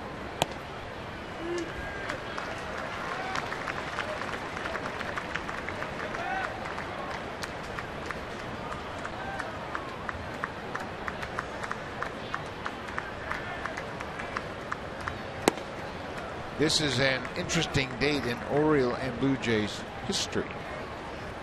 On this date in 2000, the Orioles beat the Blue Jays 23-1. Wow. 23-1 and a 10-run 4th inning. It was the club record for most runs scored in a game, of course. And the Orioles had 8 hits, a walk, 2 errors in the 4th inning, take a 16-0 lead after 4. 2-2 now to Kevin Pillar. Chris Tillman dealing a gem here tonight. He's kept the Blue Jay hitters off stride outside of that home run to Edwin Encarnacion in the 2nd.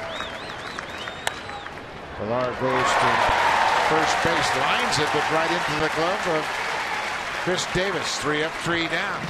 We'll go to the bottom of the 7th. Tillman in charge.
Of Major League staff, minor league coaches, and alumni. Attend the Blue Jays National Coaching Clinic January 8th through 10th at Rogers Center. Learn baseball tips and drills that you can take back to your local baseball association. Go to BlueJays.com/Baseball Academy for more details. Guys, it looks so simple when we're watching coaches and managers, but I imagine it's a lot tougher than it appears. But it sure is, Barry, and Pat can speak to that. He takes part in that coaches clinic in January, and it's a great opportunity for coaches to come and hear from the pros. You can ask questions. You get a lot of input from the former players and the coaches. It's really educational. And I love how the Blue Jays get involved to spread the gospel of baseball through those coaches, and they can filter it down to the youngsters. The success of this particular edition of the Blue Jays will have a ripple effect as far as the interest in baseball across Canada. We've always seen that over the years. Matt Wieters drives this one to left and deep. Revere on the run at the track, makes a nice running catch. Matt Wieters making a bid for his 3rd hit of the night is denied by the speedy left fielder. His first 2 swings resulting in base hits were clunkers, just balls that were dumped out into the outfield for base hits. Now Matt Wieters really clocks one to left field. He's not going to have anything to show for it. What about the speed of Ben Revere to run that thing down and then backhand the ball right before he gets to the wall? Keeps his eye on that ball, watches it all the way into his glove to secure it for the first out.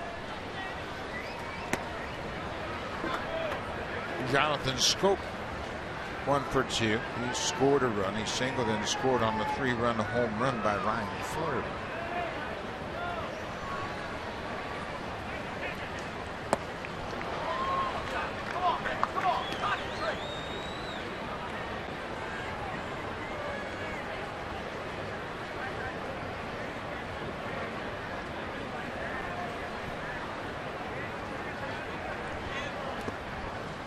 Marco Estrada throwing another gem here tonight. He's allowed 3 runs on 4 hits. The only blemish on his line is the 3-run home run he allowed to Ryan Flaherty in the 2nd.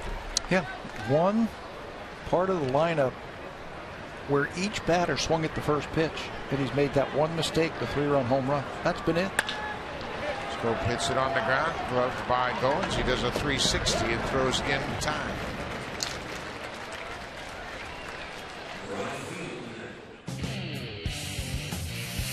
Make your renovation a cut above during the DIY expert sale. Only at Home Building Center and Home Hardware Building Center.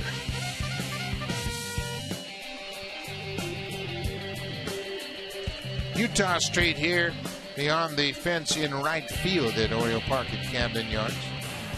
Great gathering spot for fans as they go into that flag court above the right field scoreboard.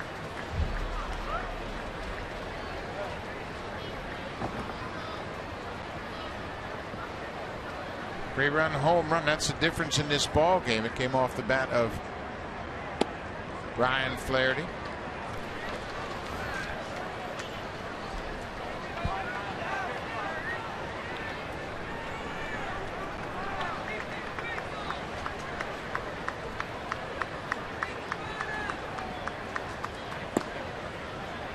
Two and one now.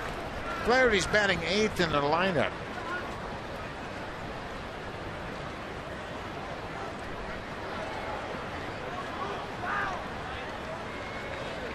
Estrada has retired 10 straight. There's a good example of that 89-mile-an-hour fastball, and Flaherty was late. He was sitting on something off speed. Whenever Marco is on the mound, you're going to get a lot of balls in the air, and no different tonight. 14 fly ball or pop out balls in the air that were recorded for outs for the Blue Jays. Navarro knew it was strike 3. He was headed to the dugout before Joe West rung up Ryan Flaherty. 11 straight retired. Top of the order when we come back. Blue Jays are down by 2. Ben Revere, then Josh Donaldson, Jose Bautista. Revere's done it in the field. Now he needs to get aboard.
It's a 3-1 ball game, and with that, there's been a defensive change as David Lowe comes off the bench to take over in center field. He replaces Ryan Flaherty in the lineup, and with that, the starting center fielder Gerardo Parra moves to right field. Flaherty is out Lowe's in the number 8 spot in the Orioles lineup. It'll be number 8 hitter for the Blue Jays, Ryan Goins, trying to get something started. He takes the first pitch strike.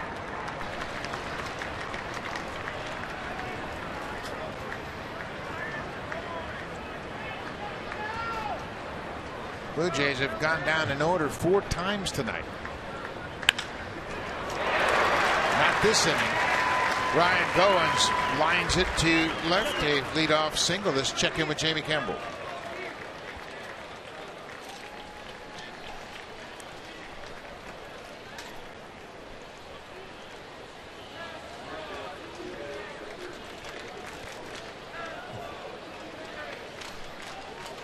Couple of interesting young first basemen in that series with Travis Shaw. That's his 12th home run. Greg Bird of the Yankees has also had quite a season filling in for Mark Teixeira.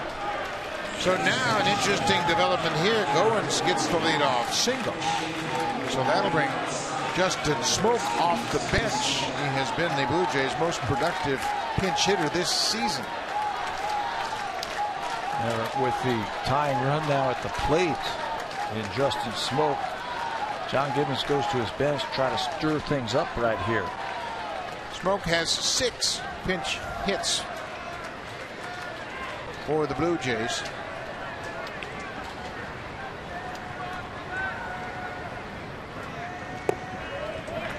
This one downstairs.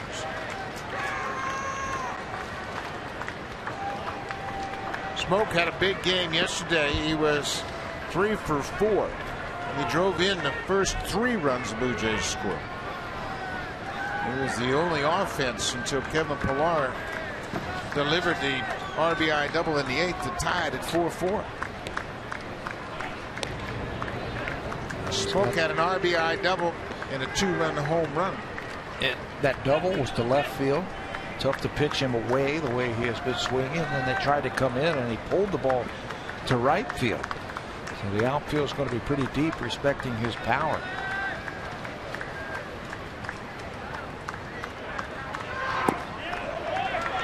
Two and out. Smoke just 2 for 12 against Chris Tillman. And he has been swinging the bat very well. And you're right, he's covering the pitch outside. You make a mistake inside and he'll hit 9 miles. Yeah, he's been able to stay on that ball away just a little bit better. Let it travel just a little bit more instead of popping it up. He's been staying on it and lining the ball to left field. Blue Jay fans trying to rally their team here in the Orioles home ballpark.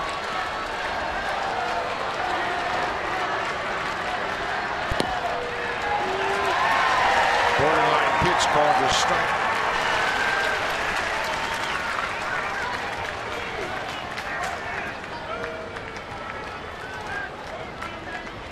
Smoke has done a lot with limited at bats. 284 at bats coming into this game.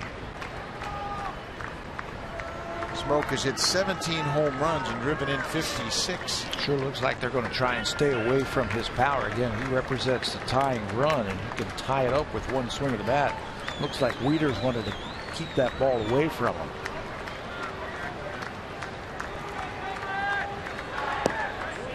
He does, and they miss. It's 3-1. It doesn't take much to hit it out to left here in this ballpark. Chris Davis, a left-handed hitter like Smoke, he is the master of hitting that ball into the seats in left. It's a very good hitter's ballpark.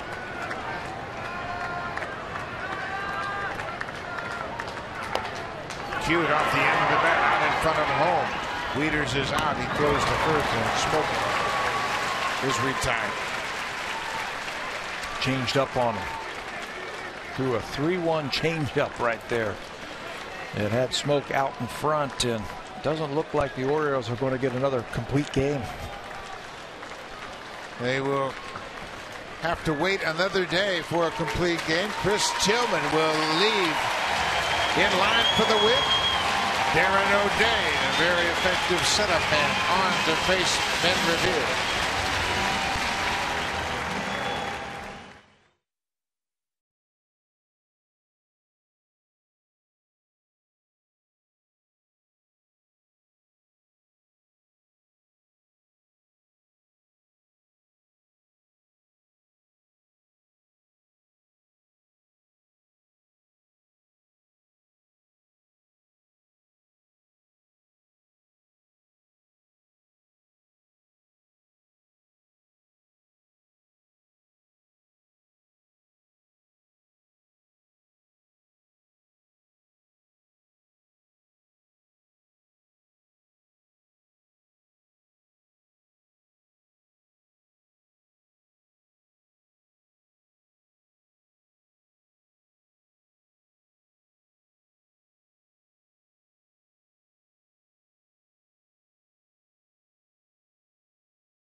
Visit your Acura dealer today.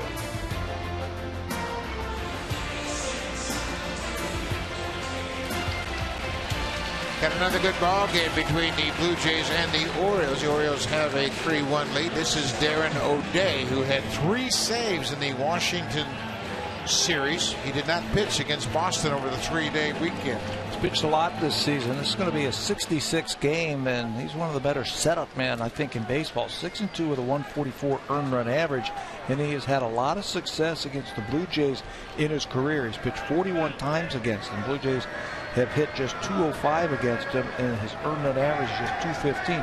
He comes from down under. He's got that sidewinder type of pitch where he sinks it in a pretty decent slider. O'Day is tough on lefties and righties. Lefties hitting 211, righties 187. Orioles with a 3-1 lead. First pitch upstairs for a ball.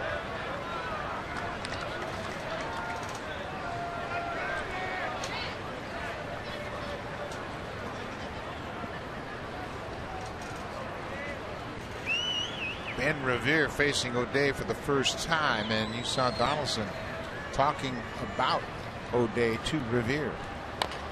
He pulls it foul. Why is O'Day tough on lefties? Well, he sinks that ball. It's a good one. Goes down and away from the right hand. He's also able to elevate it. And if you start looking out over the plate, if you're a lefty, that slider can get in on your hands. It should be easier for lefties because he comes from down under. For lefties, you should be able to see that ball just a little bit quicker, a little bit longer than right-handers. But he's effective. He can get inside on you. And Revere drops it into left field. Bowens is around third. He's going to score. Ben Revere has made it a 1-run game with an RBI single. That's his 54th hit since August 19th, the most in the majors. That's that sweet little stroke, that opposite field stroke of Ben Revere. He just dumps it into left field. It's only the 5th inherited runner to score this season against Darren O'Day. He's been masterful at that. There's the little sinker that doesn't sink. It stays up right into the swing plane of Ben Revere. Now the Blue Jays got some speed over there at first base. Josh Donaldson has grounded out 3 times tonight. All of those against the starter, Chris Tillman. Revere at first, 1 out.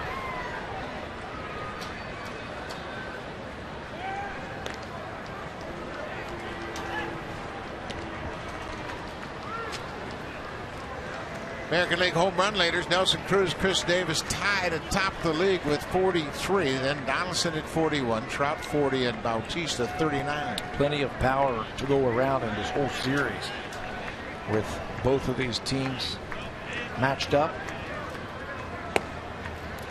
There's that sweeping slider, catches the outside corner.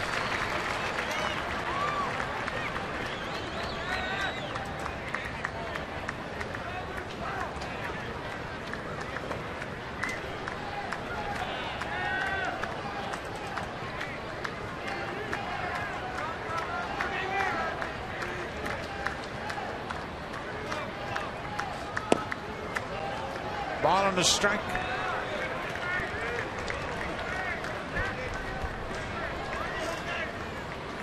Darren O'Day looking for the double play ball. Donaldson trying to get aboard to bring Bautista to the plate.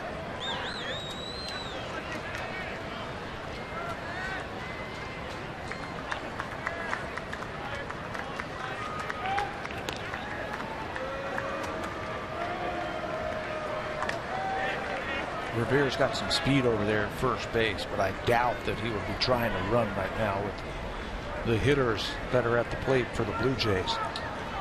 Revere has 30 stolen bases, but you'd think he'd let Donaldson hit in this small ballpark. Breaking ball outside, keeping it away from Josh. Everything away.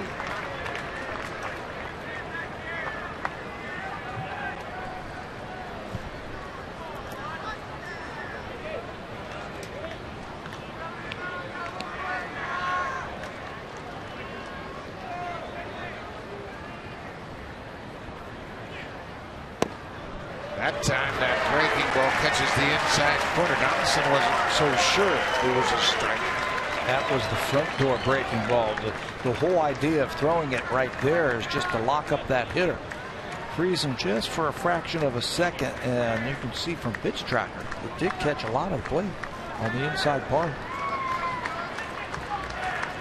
When you're focused on the outer half, that one really surprises you. 2-2.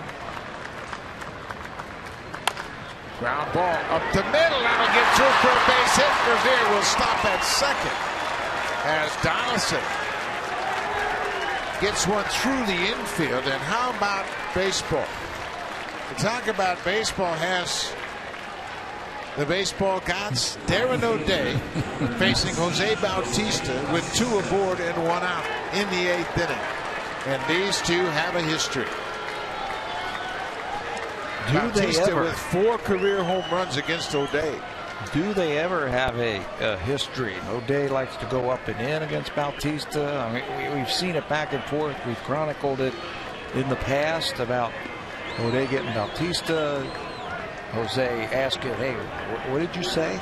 And then Jose taking him deep and mocking him. I mean, it has been one of the best confrontations, these two, over the last couple of seasons.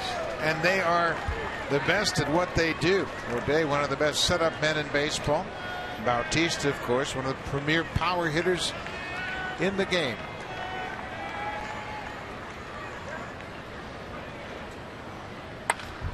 Base hit to right. Revere's being waved around. Here's the throw from Parr. He's got a great arm, and Revere is in there safe. And now Bautista's hung up between first and second. They got him in a rundown, and he'll be tagged out. But Revere slides home, and they're going to appeal the play at home. And Joe West says, no, he's tagged home. So Revere scores the tying run. Bautista is tagged out after getting in the rundown, but Jose has tied it up with an RBI single to right. Big hole on the right side, and Bautista takes advantage of it. Revere, watch this slide at the plate. He touches it, just barely touches it, but then for some reason Bautista, I guess he thought that Weeder was going to go back and maybe tag Revere and take his attention off of him at first base. There's the play, just swipes his fingernails across the home plate. One more time from the back door. Watch it. Revere on the plate right there. And it looked like Weeders was going to maybe look back and maybe appeal after it. That's when Jose took off, but he was tagged out in a rundown. 3-3 ball game. What a terrific slide by Ben Revere.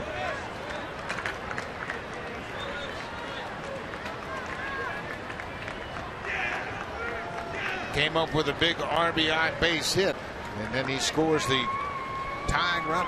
Donaldson's at third with 2 outs. Big cut by Encarnacion. Edwin homered in the second. Blue Jays with 4 hits this inning, 3 in a row off O'Day.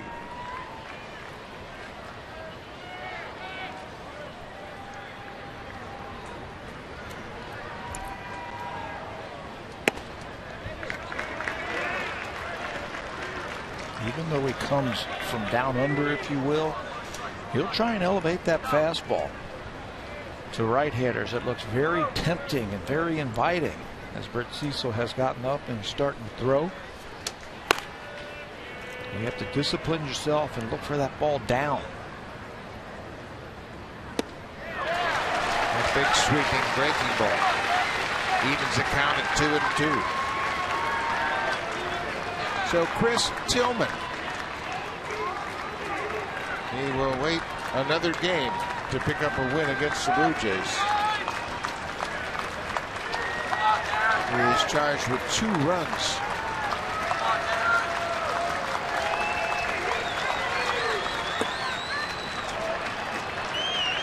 Full count. Chris Colomelo is on deck.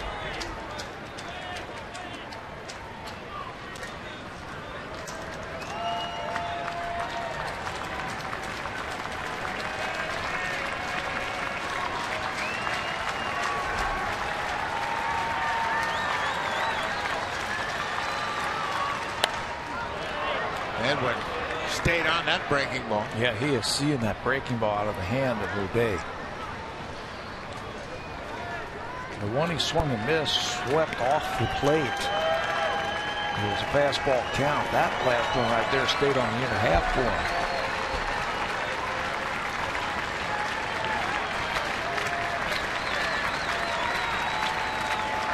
Another 3-2 pitch.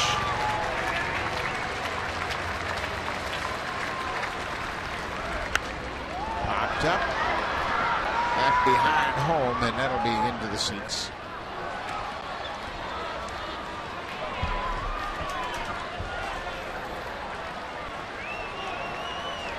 It would only be fitting that Encarnacion comes through with a base hit here for Marco Estrada, who has spun another gem tonight.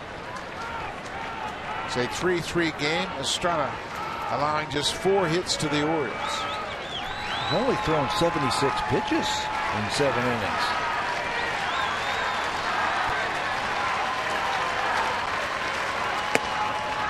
Upstairs, Encarnacion will walk first and third, 2 outs. Let's check in with Jamie Campbell.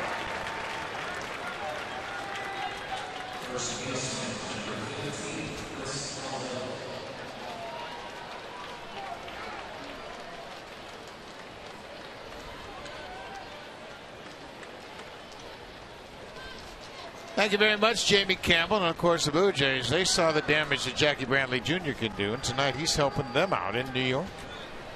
Travis Shaw had a home run earlier in the game, his 12th, and for Jackie Bradley Jr., that's his 10th of the season, a 2-run shot. Both home runs coming off Ivan Nova.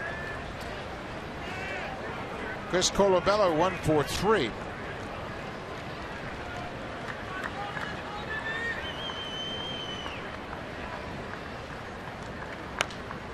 Goes after the first pitch. There's another one of those high pitches from O'Day.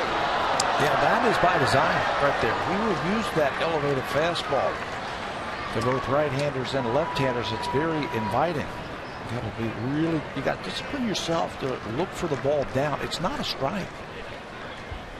But because he throws from down under like that, it looks so inviting. Yeah, everybody anticipates everything down around the bottom of the strike zone. And that pitch upstairs catches you off guard.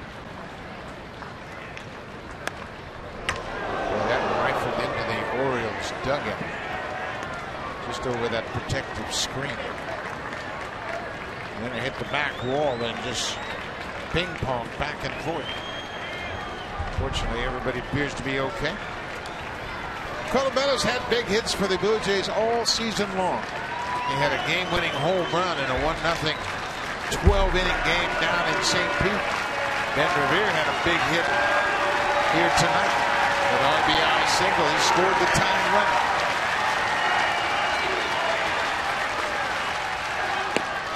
Colabello strikes out, and the Blue Jays tie it up with 2 runs in the top half of the 8th.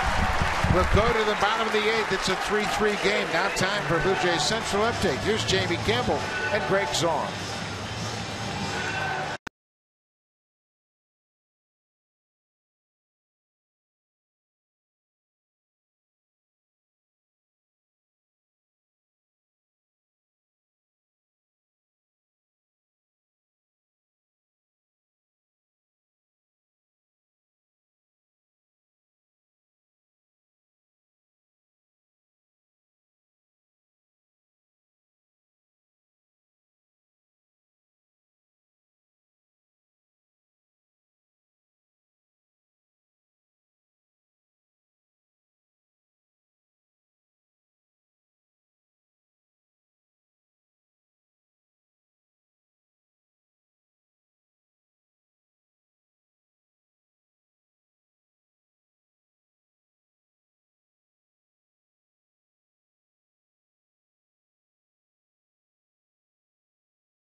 the Acura 7-day sales event only until September 30th. Visit your Acura dealer today. Second inning for the Blue Jays. Edwin Encarnacion, liftoff.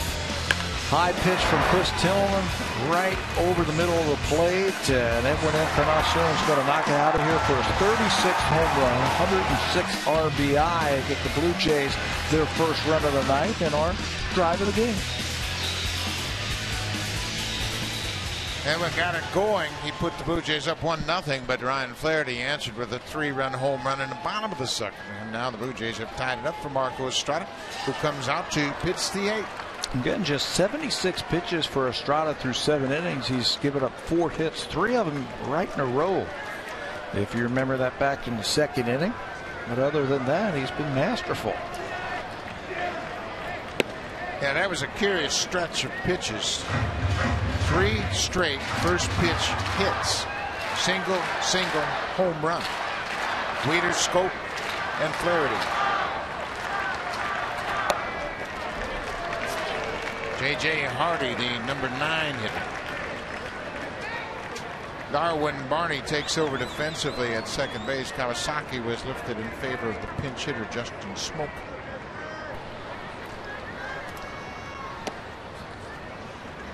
Smoke is into the ball game defensively. Yeah, he pitch hit for Kawasaki, and Barney replaces Colabello. So they keep the glove of Smoke in the game and his bat. There's a strike. It's now 2-2.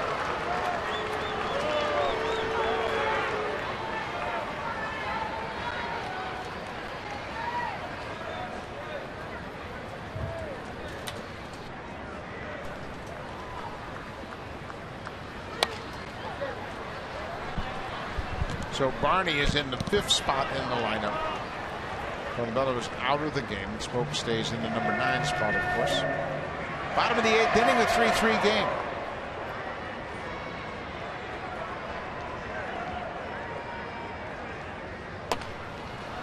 Little tapper right out in front of home. Navarro takes his time, goes to first to retire J.J. Hardy. Or it's like a mosh pit in front of home plate, isn't it, when the ball splashes down there? Well, Marco Estrada, he has set down 12 straight Orioles. He has an out here. And John Gibbons has got the lefty ready, and he hasn't made the sign yet.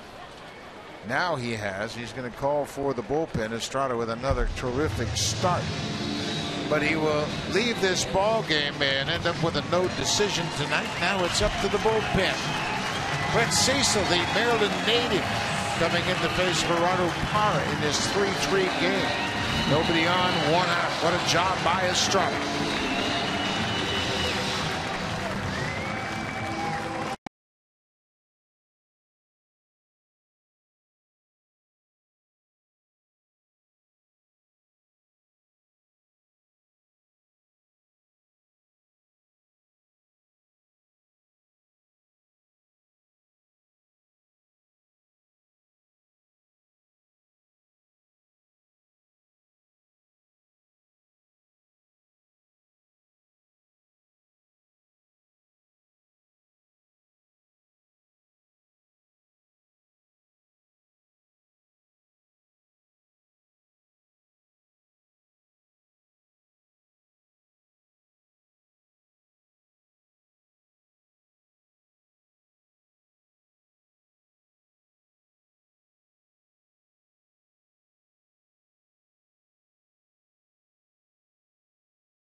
Brett Cecil into the ball game, making his 61st appearance, and he inherits a situation, 1 out, nobody on in a 3-3 game.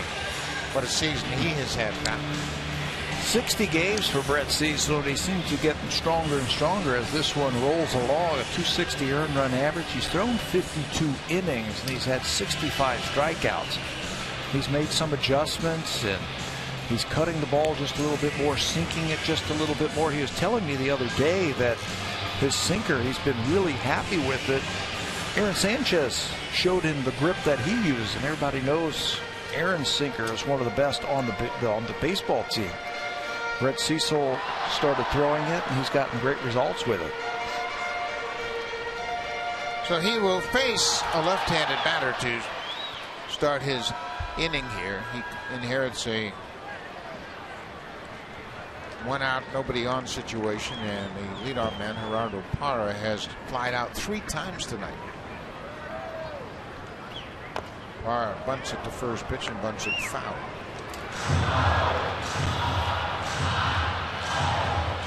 Parra facing Cecil for the first time.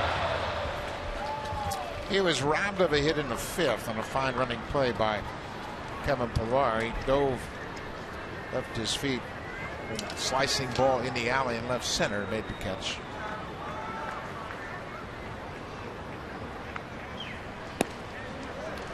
Boy, Cecil's pitching with so much confidence. What does that sinking fastball do for him as far as his effectiveness? Well, he loves to throw it to lefties because he's looking for him to get to the small part of the bat. A lot of times when you throw a breaking ball, a cutter to a lefty, it goes to the fat part of the bat. He's thinking about trying to get to the small part of the bat. Tie him up with that sinker. Put that in their mind, and then you've got that good overhand curveball that you can finish off those hitters with.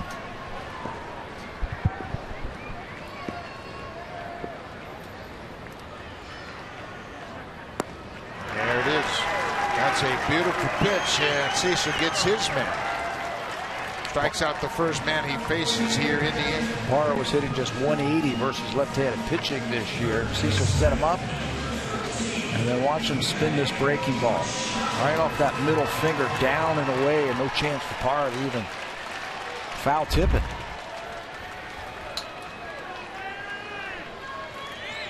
Cecil has given up 9 hits to the last 72 batters he's faced, and he's racking up the strikeouts. 18 of his last 24 outs have been by the strikeout. There's that 2-seamer. That one was pretty nasty right there. It almost looked like a screwball. And Machado just barely got a piece of it.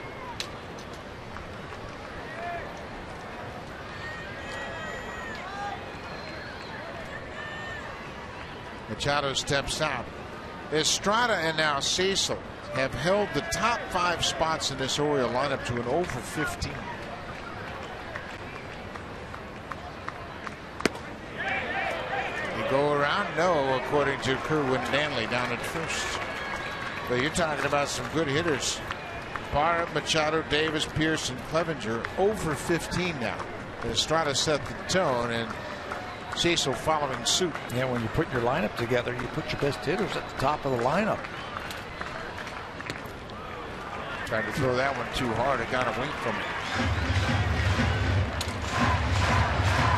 Manny Machado, one of the best young players in the game. He's got a streak of 155 consecutive ball games.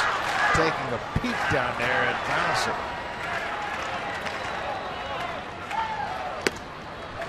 Can't possibly think about bunting in this situation with his power. I think if you're the Blue Jays, you would welcome him to bunt right there. He's not going to bunt off of a left-handed pitcher. He's got 30 home runs in a tie game.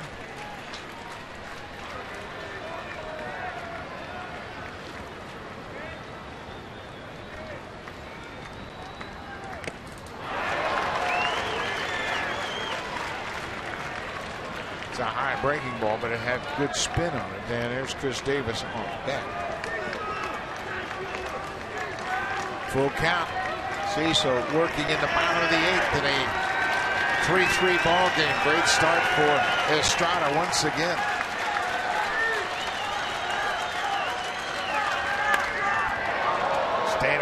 breaking ball and hit it hard, but well fouled. Cecil has had success against Manny Machado. The Orioles third baseman, just 1 for 7 against Cecil.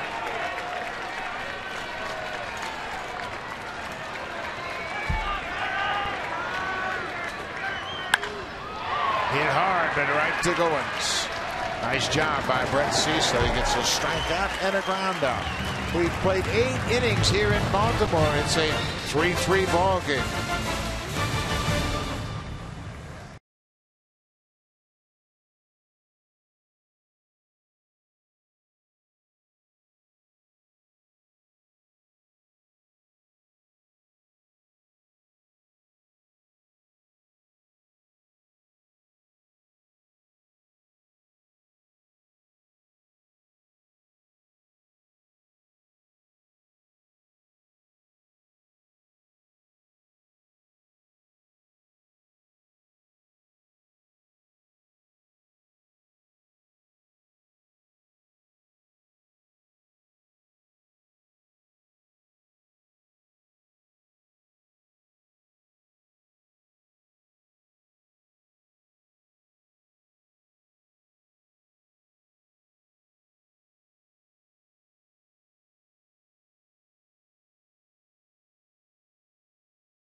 All things Blue Jays, and it's where you can go to vote for today's play of the game. Will it be that catch by Kevin Pillar? Maybe this one by Ben Revere? Or Buck, as we saw yesterday, the play of the game did not happen until the 9th inning, which is where we happen to be right now. That's a very strong possibility once again. Another relief pitcher on is Brad Brock. He is making his 59th appearance of the season. Darren O'Day had a rough inning. Now it's over to Brock here in the 9th. Very good year for Brad Brock. He has become the pitcher that Buck Showalter is getting some bigger innings to as the season wears on. 5-2, 236 earned run average. Sinker, slider, changeup is what he will feature tonight, and he has pitched well in his career versus the Blue Jays. He's pitched in 11 games, and Blue Jays have only hit .222 against him in his career.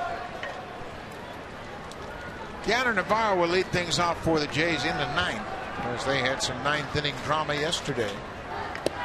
Josh Donaldson to walk off the Rays to sweep that series and finish up the homestand 6-3 over the 9 games. What a way to end the home schedule.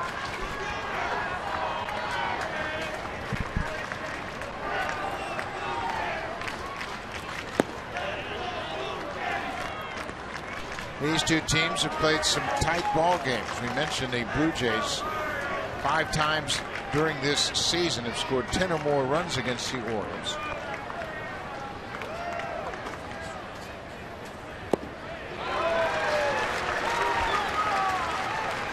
Blue Jays have won 9 of the 15 games. This will be a 4-game series as they wrap up their season series. Always seems to be a battle, doesn't it? Close ball games with the Orioles. We were talking about that at the beginning of the game. Blue Jays have averaged 6 runs a game, and the Orioles have averaged 5 runs a game. So that translates into a lot of close games between these two teams.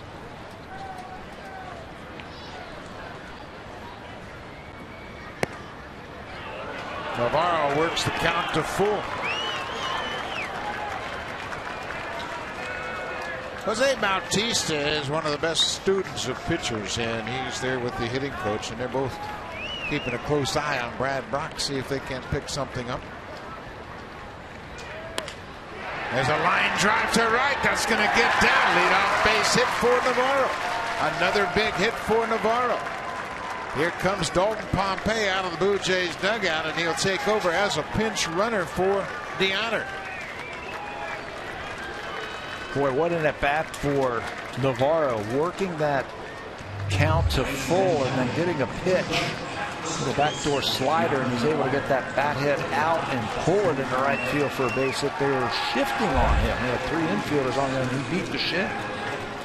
Now, Dalton Pompey had a stolen base as a pinch runner in the 8th inning yesterday. He came in to score the 4th and game-tying run on the double by Kevin Pillar. So he is running at first for the catcher, DeHonor Navarro.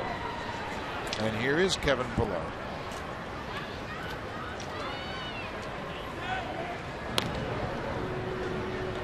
Pompey is 5 for 5 this season in stolen bases. Yesterday, he ran against Rivera. Tonight, he's got Matt Wieters back there. And Wieters, one of the better throwing catchers, although he's had some elbow problems the last couple of seasons. Tommy John surgery didn't start the season until June. He has thrown out 7 of 25 base runners this season.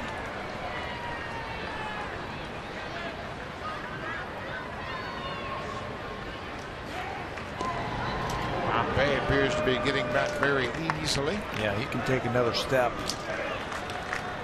It's a step and a dive back to first base for Dalton, and Brock's pretty quick over to first base. But with those long strides, he can take another step if he wants to. Swings and misses.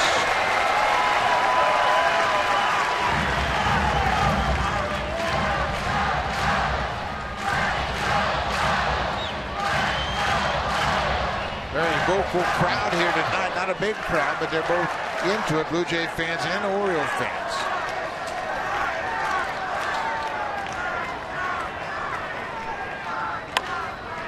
Base hit up the middle for Pillar. Pompey stops at second. Kevin Pillar, a 2-hit game. Fresh off being named the American League Player of the Week, he delivers another big hit here in the ninth. You know, he swung at that one pitch. It was a little bit wild and a little bit hard. This time he closes everything down. Look at that short swing. He sends that changeup right back through the middle.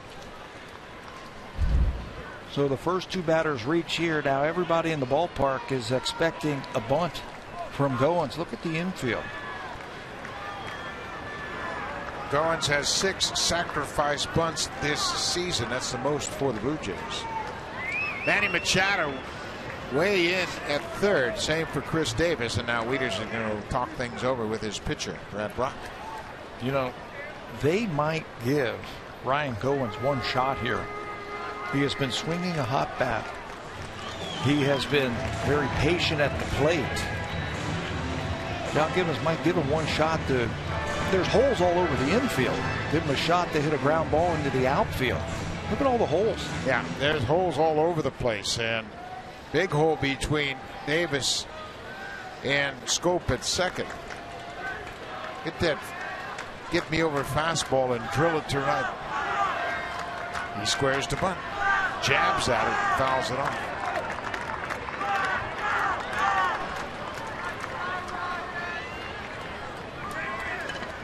You know, the last thing you want to do is bunt into an out. You got your speed on the bases right here. It's got to be almost a perfect bunt if you decide to bunt.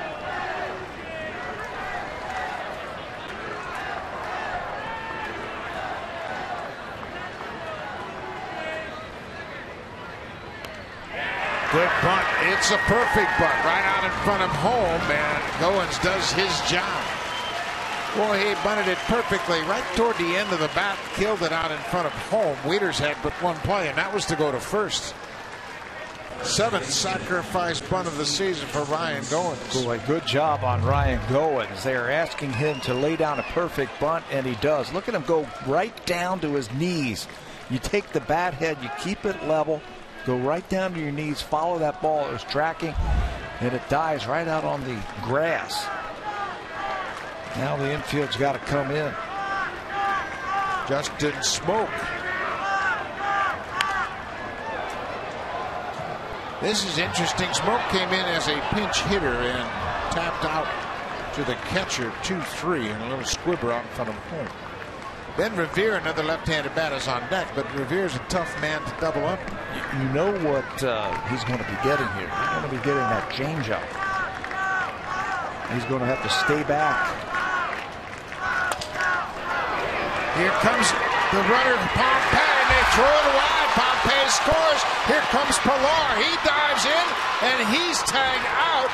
Now Wieters throws the ball wildly to second. Pilar said, wait a minute, I don't think he touched me. He's going to go ask Joe West at home. He said, you called me out? But Pompey scores on the chopper up the first baseline. They were playing contact right there, and the speed of Dalton Pompey got him a run. They want to take a look at this one right here. Joe West called him out, so he is asking him to take a look at it right here. First of all, the great bunt. That got the runners into scoring position for Smoke. And Smoke, he got jammed on a pitch. That's why you put the pinch runner in there. Here comes the play at the plate. They get a fortuitous bounce.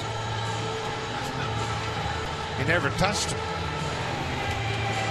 And they're going to look at it. Joe West made the call. He's the crew chief. He'll be joined by the next senior umpire. That's Kerwin Danley, comes down from first. And Pilar indeed got the plate with his hand. That's the first thing.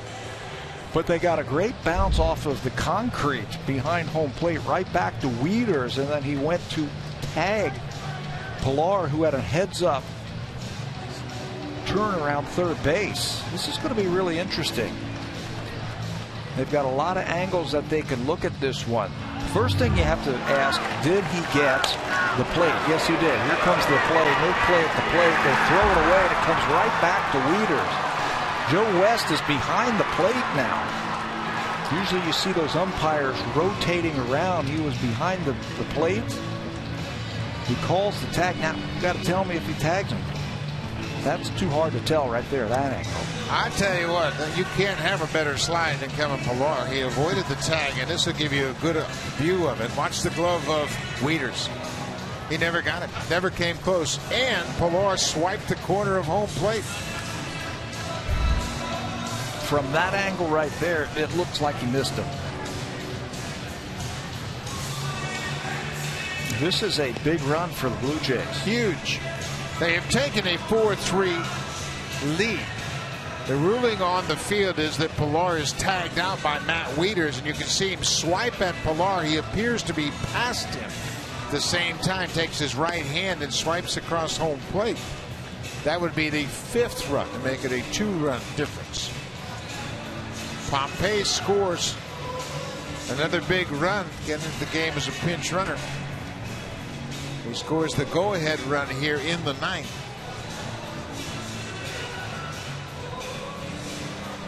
Umpires have the decision, and now Joe West will indicate out. And there appeared to be a definitive view of that from the third base side of home. Another look at it. Pilar slides around the tag as Wieters whiffed on him. This is the angle here. Yeah. No contact at all. Never came close to it. Doesn't look like it. Nope. So the call on the field stands. Smoke is at second.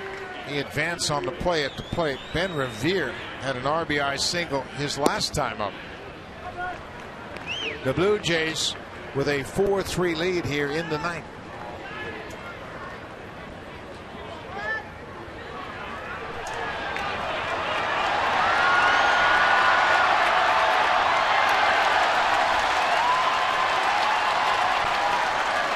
And now there's been a delay in the game as he overzealous.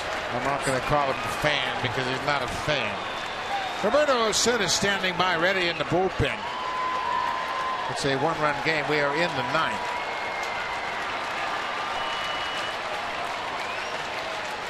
Ben Revere talking with Joe West, and Revere's RBI single in the 8th inning. Well, I keep thinking of that ball bouncing right back to the catcher. That thing could have bounced anywhere but right back to Matt Wieters. Came off that brick backstop and bounced right to Wieters. Or that's another run for the Blue Jays.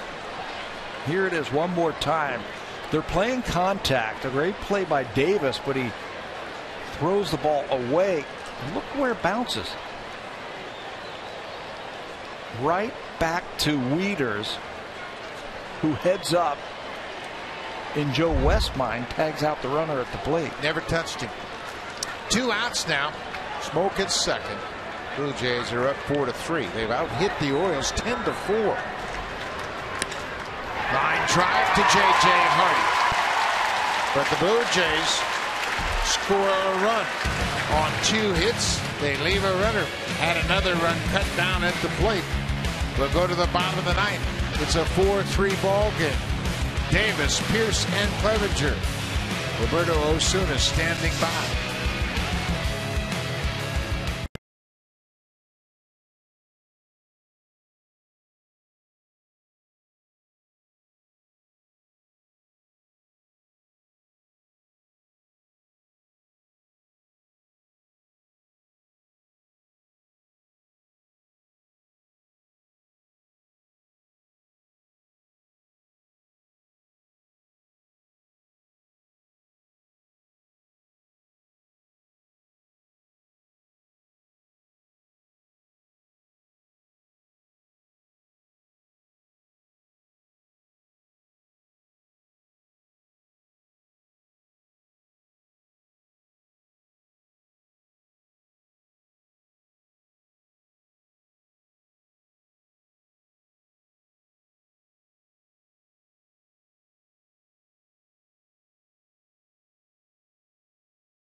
Being of that youngster in St. Louis. Chris Davis against Brett Cecil, and Cecil delivers the first pitch strike. Brett Cecil came into the ball game with 1 out in the 8th. He struck out Parra and got Manny Machado to ground out.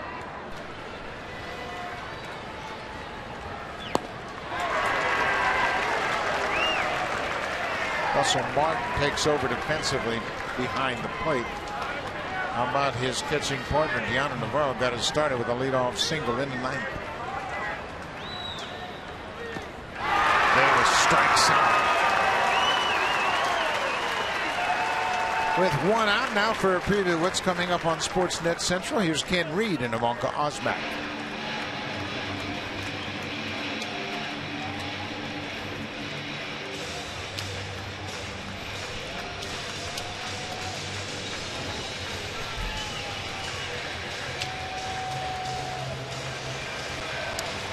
Thank you very much, Ken. And that'll be coming up after this ball game. And Brett Cecil, what a job he did. He retires all 3 batters he faced. 2 strikeouts. Now, the closer, Roberto Osuna, in to face Stephen Pierce when we come back.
Start talking about the magic number, and the magic number for the Blue Jays indeed is 4. So if Blue Jays win tonight, it'll be dropped down to 3, and if the Yankees lose, and they're losing right now, it'll quickly turn to 2. And it's up to Roberto Osuna to bring it home. There are his numbers in 65 games this season. He's 19 for 21 in save opportunities. He's thrown 68 innings this season. That is tied for 4th among American relievers, American League relievers. Osuna picked up his save 2 outings ago. And he will face a pinch hitter with 1 out here in the 9th. Jimmy Paredes will come on to pinch hit. Osuna Osuna has been terrific.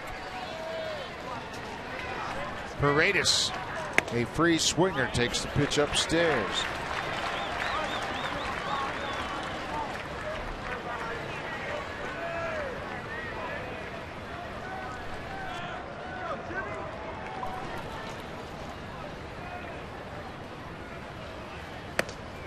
It's that fastball by him. Paredes for the season batting .277. He's got 10 homers and 42 RBIs. You said it. He is a free swinger, so that high fastball should play.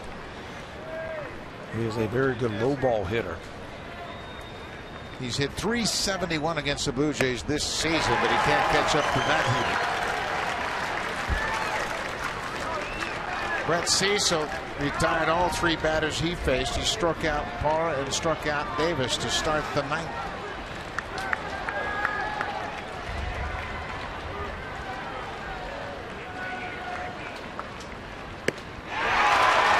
Osuna makes quick work of the pinch hitter, Paredes. Good scouting report against Paredes. When you've got a fastball like that, you got to stay up. Stairs in a 1-run game. He's going to swing at it. And Roberto goes upstairs to pick up the 2nd out of the inning. The Orioles down to their final out. Blue Jays lead it 4-3. Steve Clevenger 0-for-3.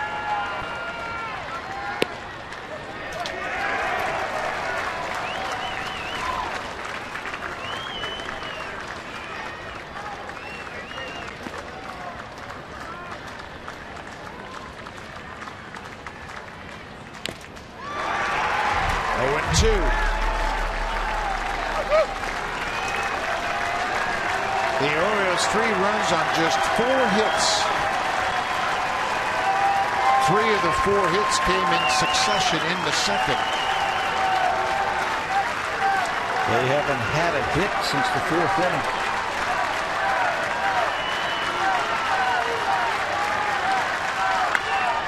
Little flare down the left field line. Ben Revere is there. Ball game.